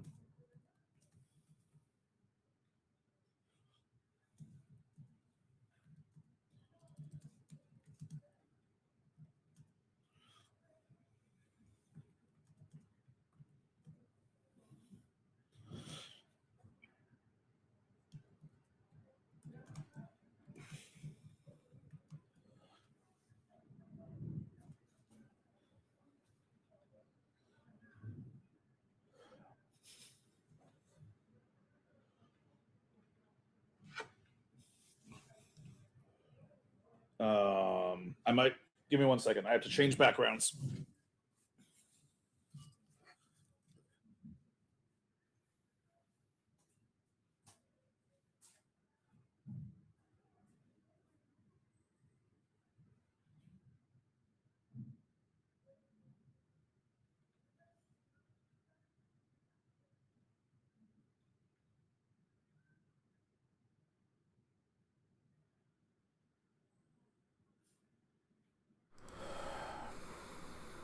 Oh, interesting.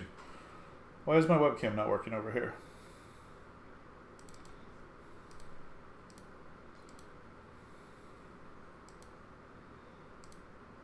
Huh.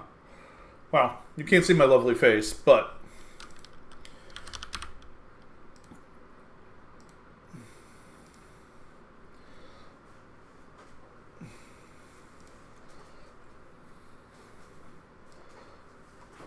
um,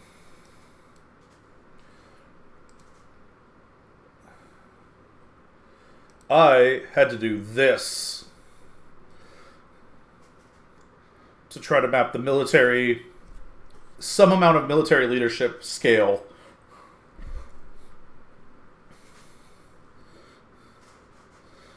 Um,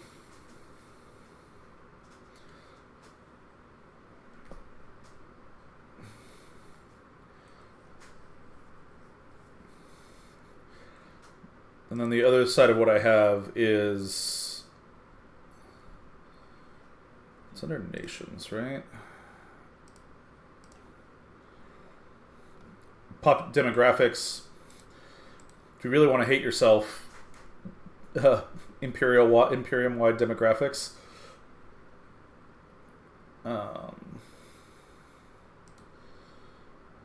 But where's my org table? My rationalized org table. And my ranks written down. All of which need a non-human.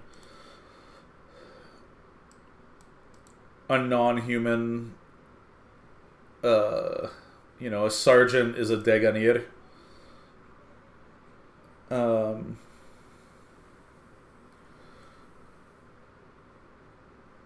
Really just like dragged myself into hell with a lot of this stuff. This is the stuff I enjoy doing, though.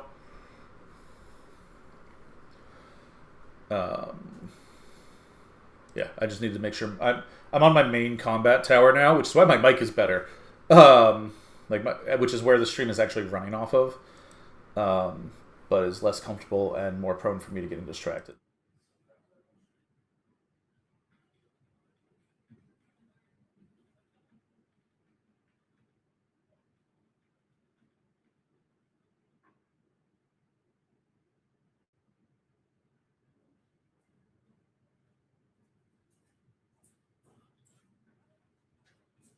All right, back to the mainstream.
Not even.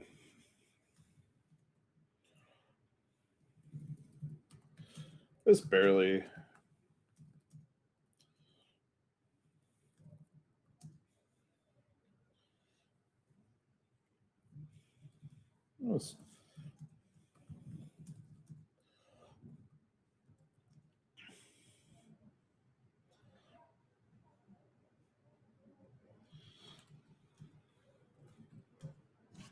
It just barely grabs the top.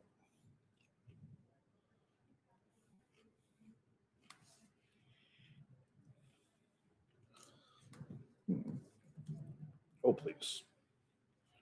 This barely cracks the top 15.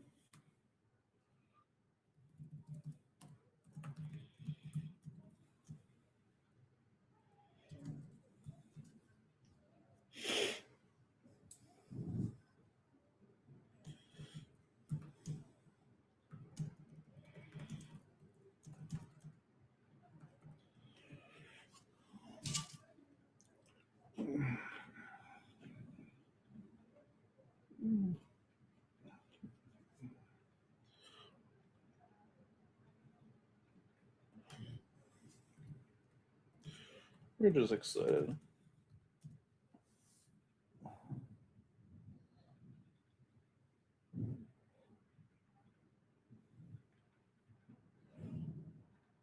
Interesting that you tied your Air Force to your Navy.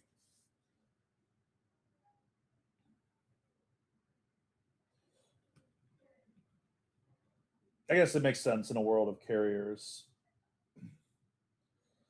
I guess I've technically tied my Air Force to my Navy too. Or my I don't really have much of an Air Force.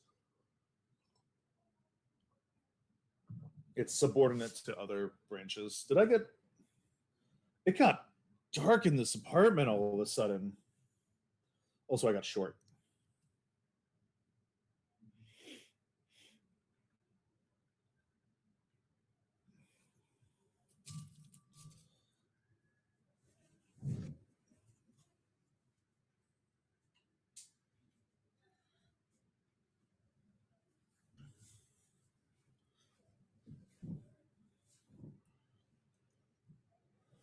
Oh.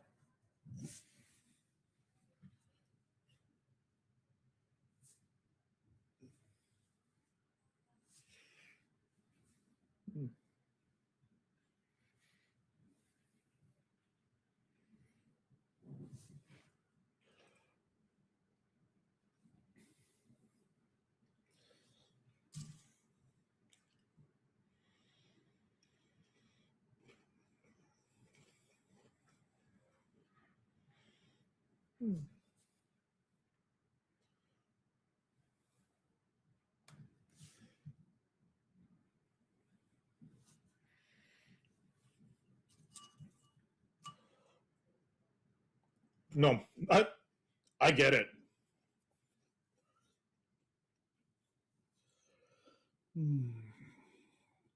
One of the decisions I have to make at some point, I reintroduce humans into the story, Terrans into the story. There are technically humans in this story already. They're survivors from Atlantis.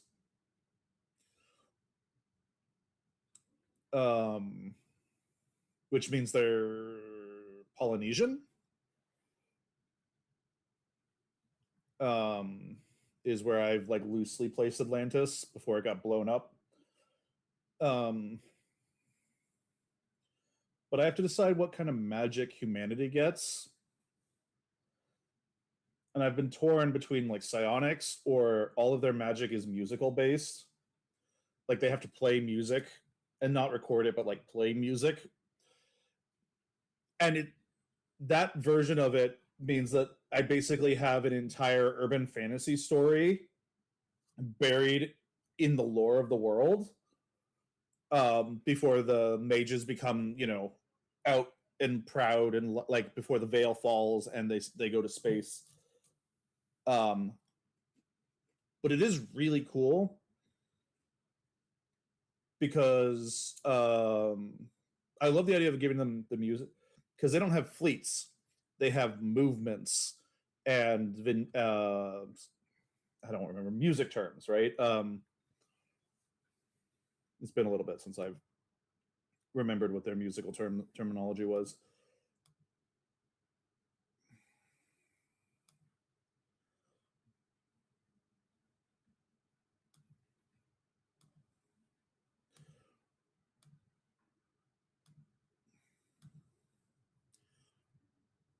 Where did I put it? Yeah, so they have notes, measures, phrases, phrase groups, pieces, movements, and symphonies as what they would call their fleets.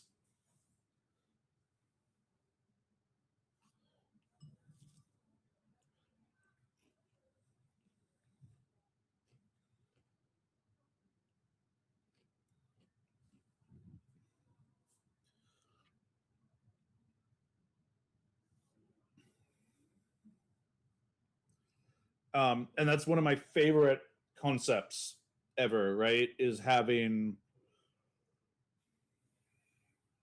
um like yeah, no, mages run the world now and their magic is all music based. So we have like all of the concepts and ideologies have become, or the like, it could be a fleet of ships and a squadron of ships and things like that, but like, why not call it a note, or a measure?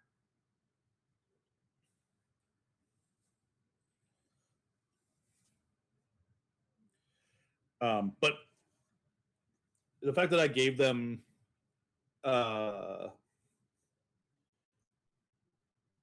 urban fantasy world that is just sitting somewhere in the deep lore of this world that I'm writing, there's an entire urban fantasy story you could write. Um,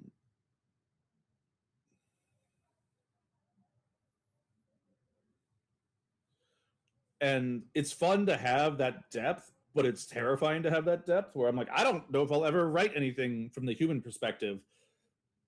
I'm not a music person, but the fact that I have it means at some point I'm going to touch on it.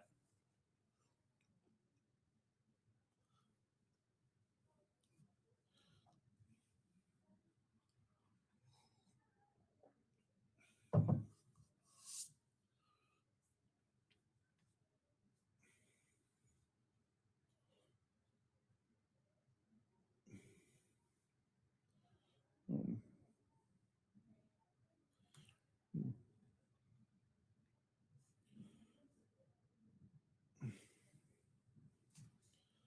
Ooh, a head made out of stripes.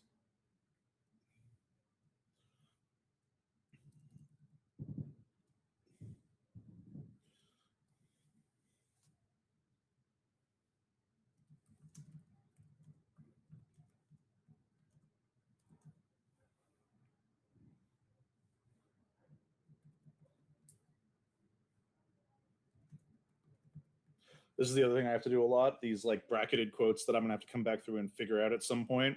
Some of these are gonna take me fucking forever. One of the characters' outfits gets trash. I don't know what she was wearing. I'm not a fashion person. I'm gonna have to do that work at some point.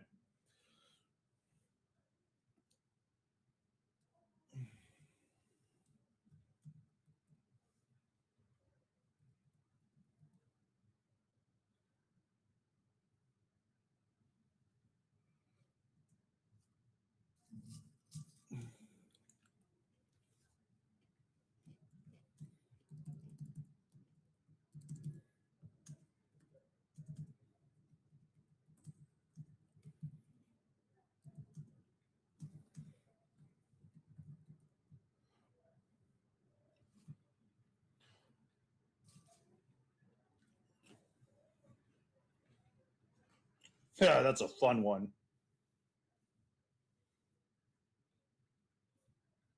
You're having fun building the puns in, aren't you?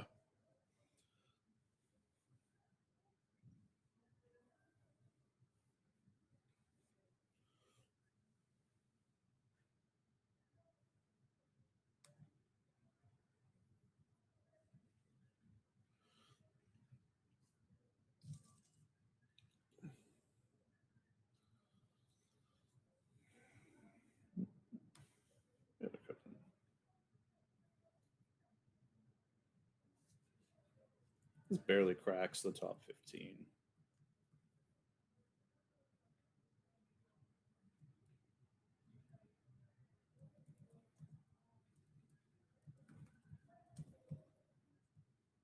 Oh, please.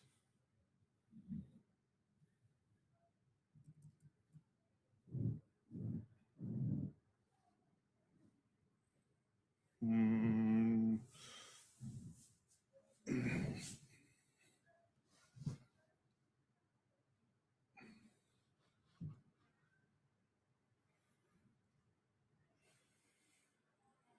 Yeah, I was gonna say you're just turning people into goop, and that's horrifying.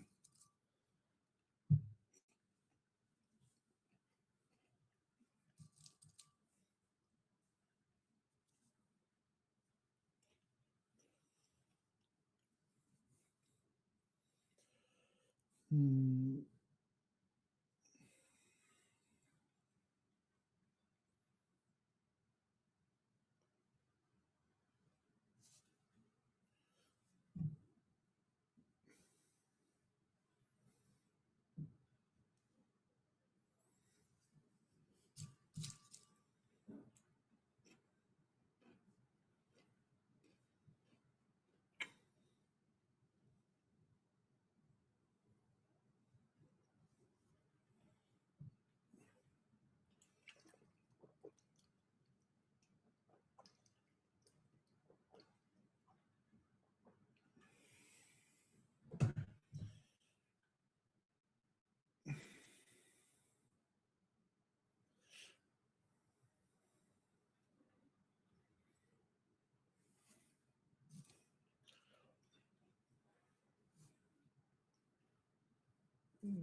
Go big or go home.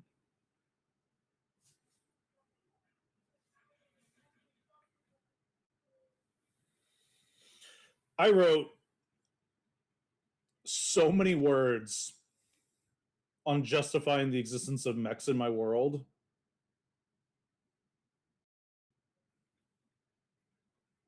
So many words.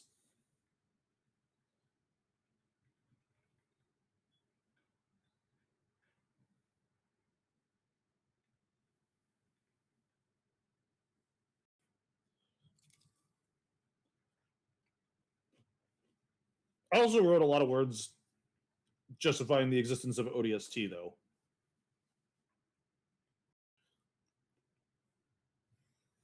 I've slowly been writing a lot of words on military doctrine as it exists on a planetary invasion scale.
I am very proud of my acronym for because they don't have SWAT in the world.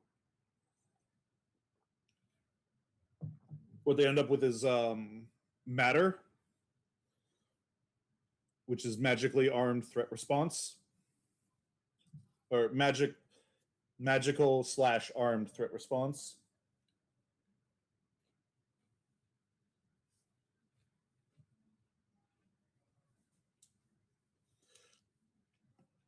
At some point, the scale and scope of planetary invasion is just hard to justify. It's so big. It's such a massive scope that it's such a hard justification that you can kind of like sweep a lot of stuff under the rug with it. But I've gone over a lot of reasons why they don't orbitally bombard the shit out of things. And a lot of it is they're not looking to be mass murderers.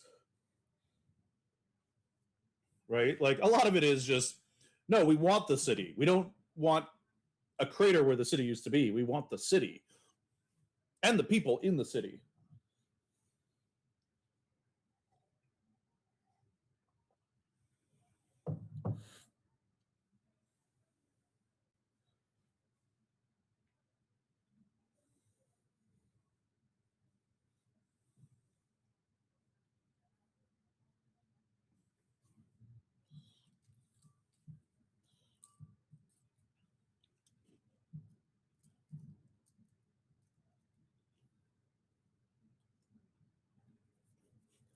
I have had magic go wrong.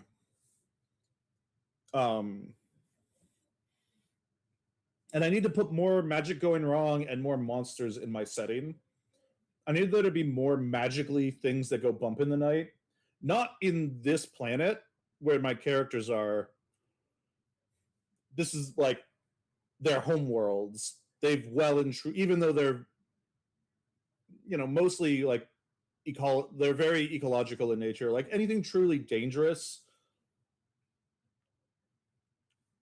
is not around a ton. I need more things that go like that live in like the undercities or like in the shadows of the city and are things that like sometimes you need a fucking mage to deal with. Um, I did have fun. One time I tried to write. A lot of the time, if I get bored of writing this, I will I'll go write random short scenes and like vignettes. And I tried to write one that was like horror story style, but I ran into a problem of like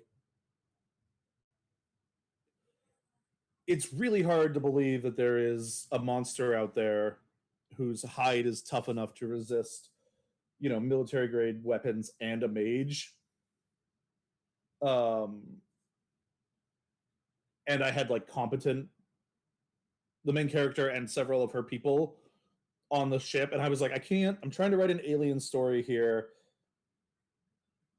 but there's none of this. Like, we're gonna wander around the ship. There's a lot of like, all right, we're gonna get a message out. Everybody's gonna come. Like, and I couldn't write the alien to be powerful enough that like, which is the the best kind of horror of like the monster is strong enough that even if you're competent, you can't do anything about it. And I just couldn't get that vibe right. I'm not a horror writer though, so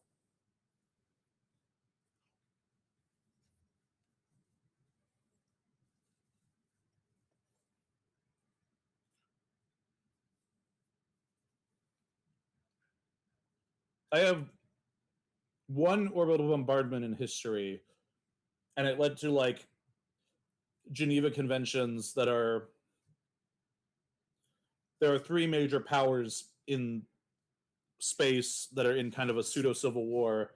One of them is neutral, and it's like, hey, you violate these conventions, we're going to help the other guys, right? Like we turn this into a 2-on-1 kind of war.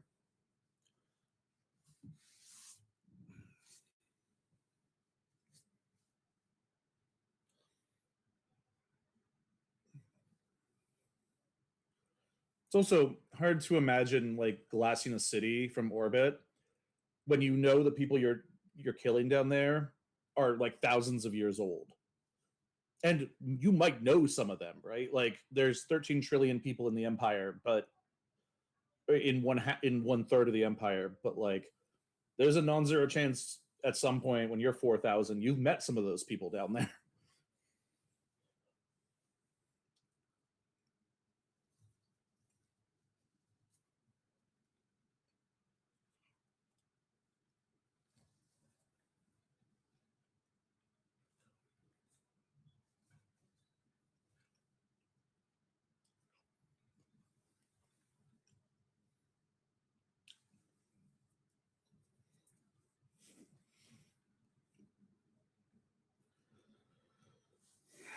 Hmm. Hmm.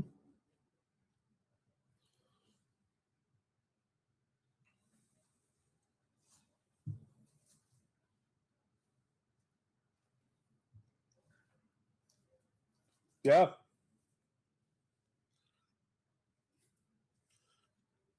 There are two sci-fi brains in my head. There's Star Wars and there is Halo. Both of them have so many useful terminologies.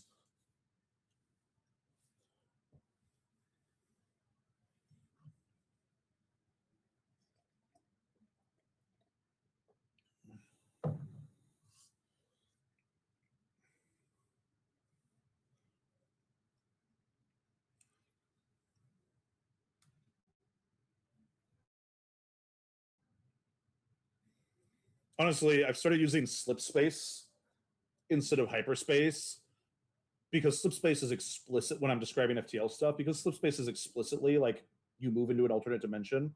Hyperspace is also that, but is such like has so many bullshit layers on top of it of bad writing that people just miss, like it gets confused.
I love it.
Ugh.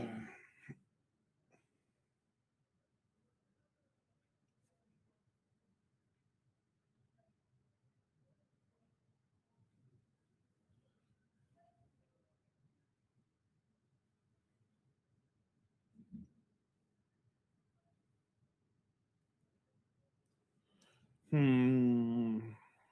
Hmm.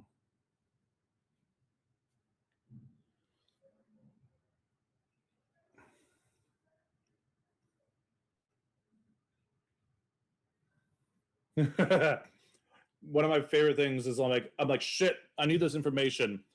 All right, where am I going to put this information? And I go and like dig into my notes, and I'm like, I open up thing, and it's like, oh shit, I did this work already.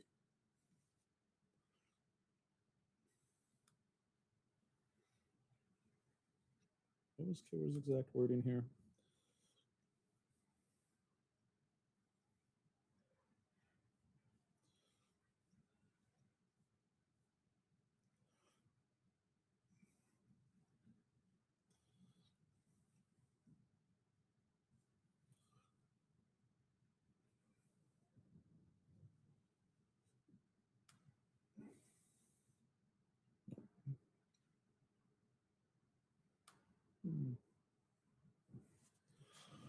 Hmm. Some deep conversations.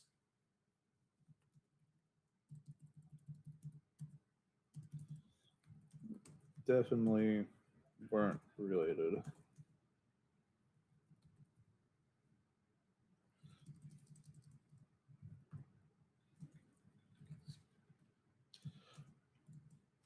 One of the things I did was I pulled together a list of names. Like I made a whole bunch of conlangs, I think like 40 of them, and I roll a die, and a virtual die or a random number generator to pick a number, and that's the name of the character. It's the same thing I do with gender, unless it matters to the character, like Kware herself. I let gender be random. I let sexuality be semi-random. It's like a weighted statistic.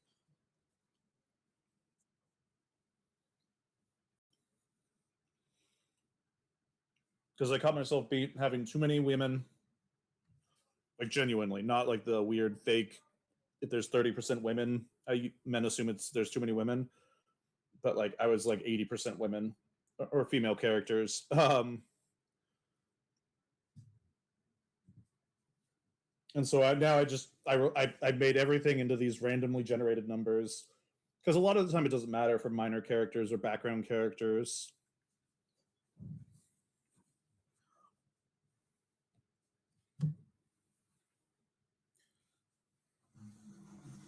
Same thing with their names, right?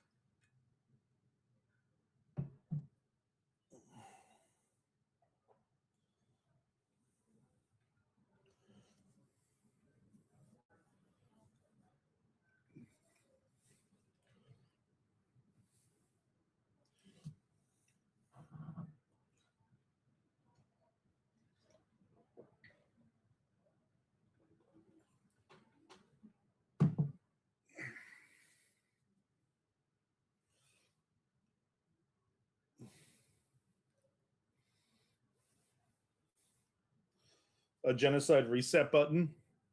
That's fun.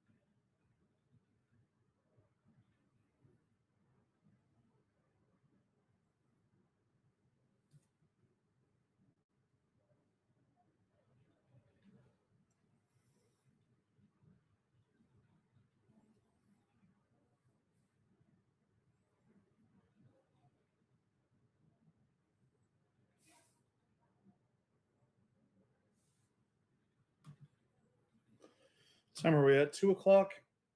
All right, I might be wrapping up here. I'm hitting the end of my focus or my sitting time, and I need to go play some video games now. I think it's time for video games.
Yeah, my brain has fried.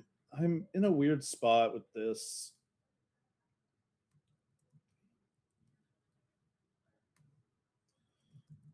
I need to see about getting this tone right. I didn't get a ton done, not when I'm about to cut a bunch of words. I'm such a slow writer. Right, that's 1,400 words. I wrote 1,400 words. I might only keep 200 of them, but all right. I'm not as. Yeah, hit me with it.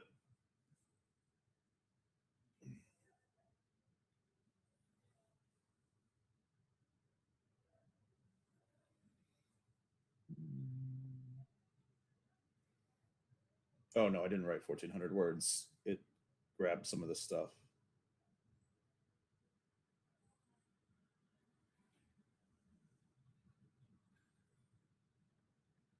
I think I probably wrote about 500 words.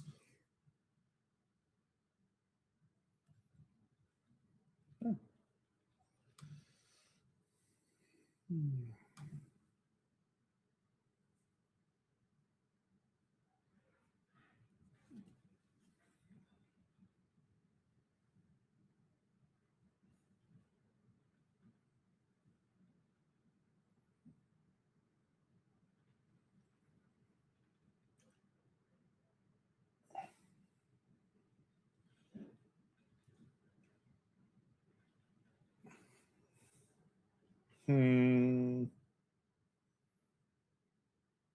they had this problem, right, with Batgirl, with Barbara. I don't think so. I don't think it lands as ethical. Um, well, it might technically be ethical, but I think it lands in that weird moral black area, that like weird moral, like no, morally that feels very wrong.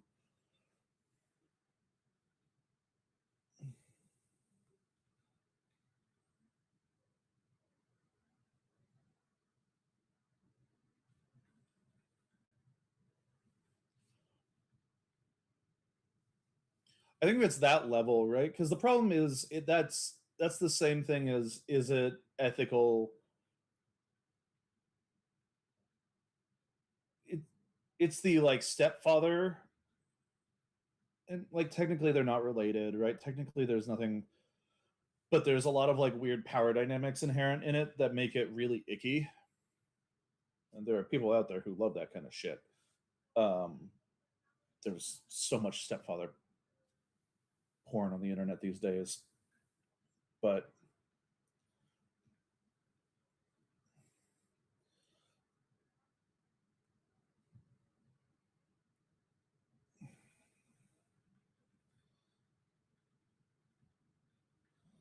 I think it lands on the icky side of things.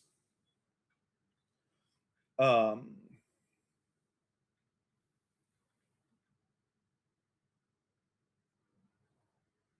Especially like Bruce and Dick, they're so closely tied together for so long.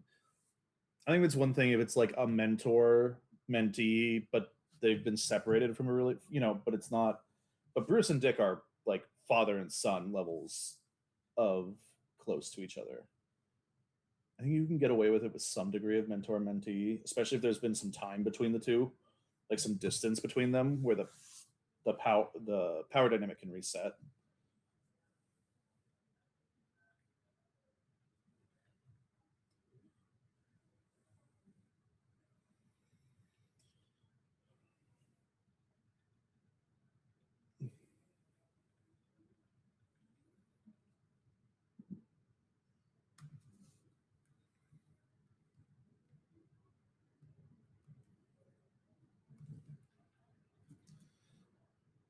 I'm sure we're getting yelled at by you too.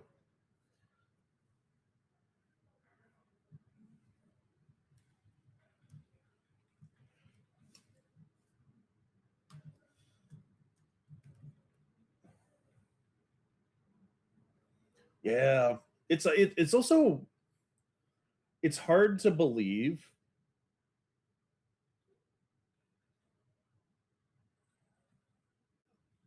like the idea of being I guess a 13, 14, but it's hard to believe like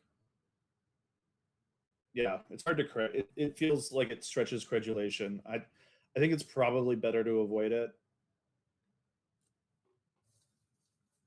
Again, there are people who are super into that, but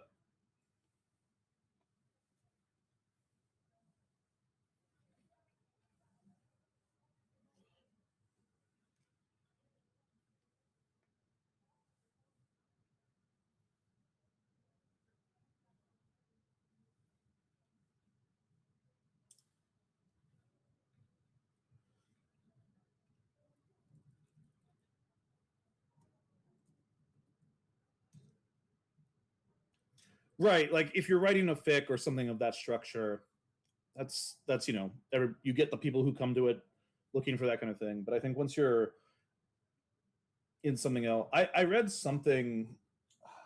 I don't have it anymore. I got rid of it.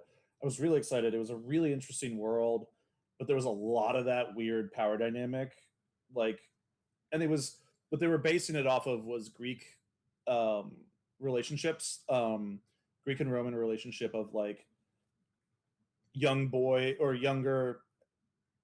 Part of it was there was literally it was like a teenager and an adult, but it was the idea that like teachers would get there is like historical precedent in Greek and Roman mythology about like those kind of sexual relationships between teachers and students. But it was it was one of those things that like it wasn't. It kind of just hit you all of a sudden, and I was like, "Cool, I'm good. I don't like this book." Um, like it was a hard like, "Nope, I'm good. I'm done."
Yeah, and I don't think there's any. Yeah, I think you just kind of run into like it depends on who your readers you know you're expecting your readers to be and what they're kind of you expect them to be comfortable with. Um,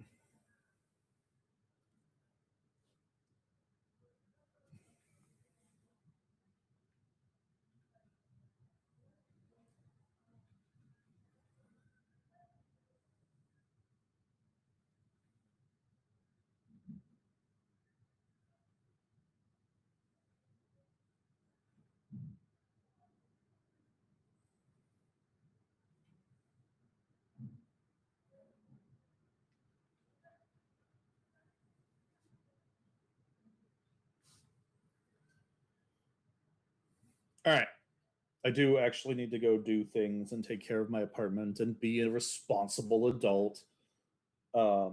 So I am going to wrap up here. Thanks for hanging out, Desmar. Good chatting with you. I got some words down.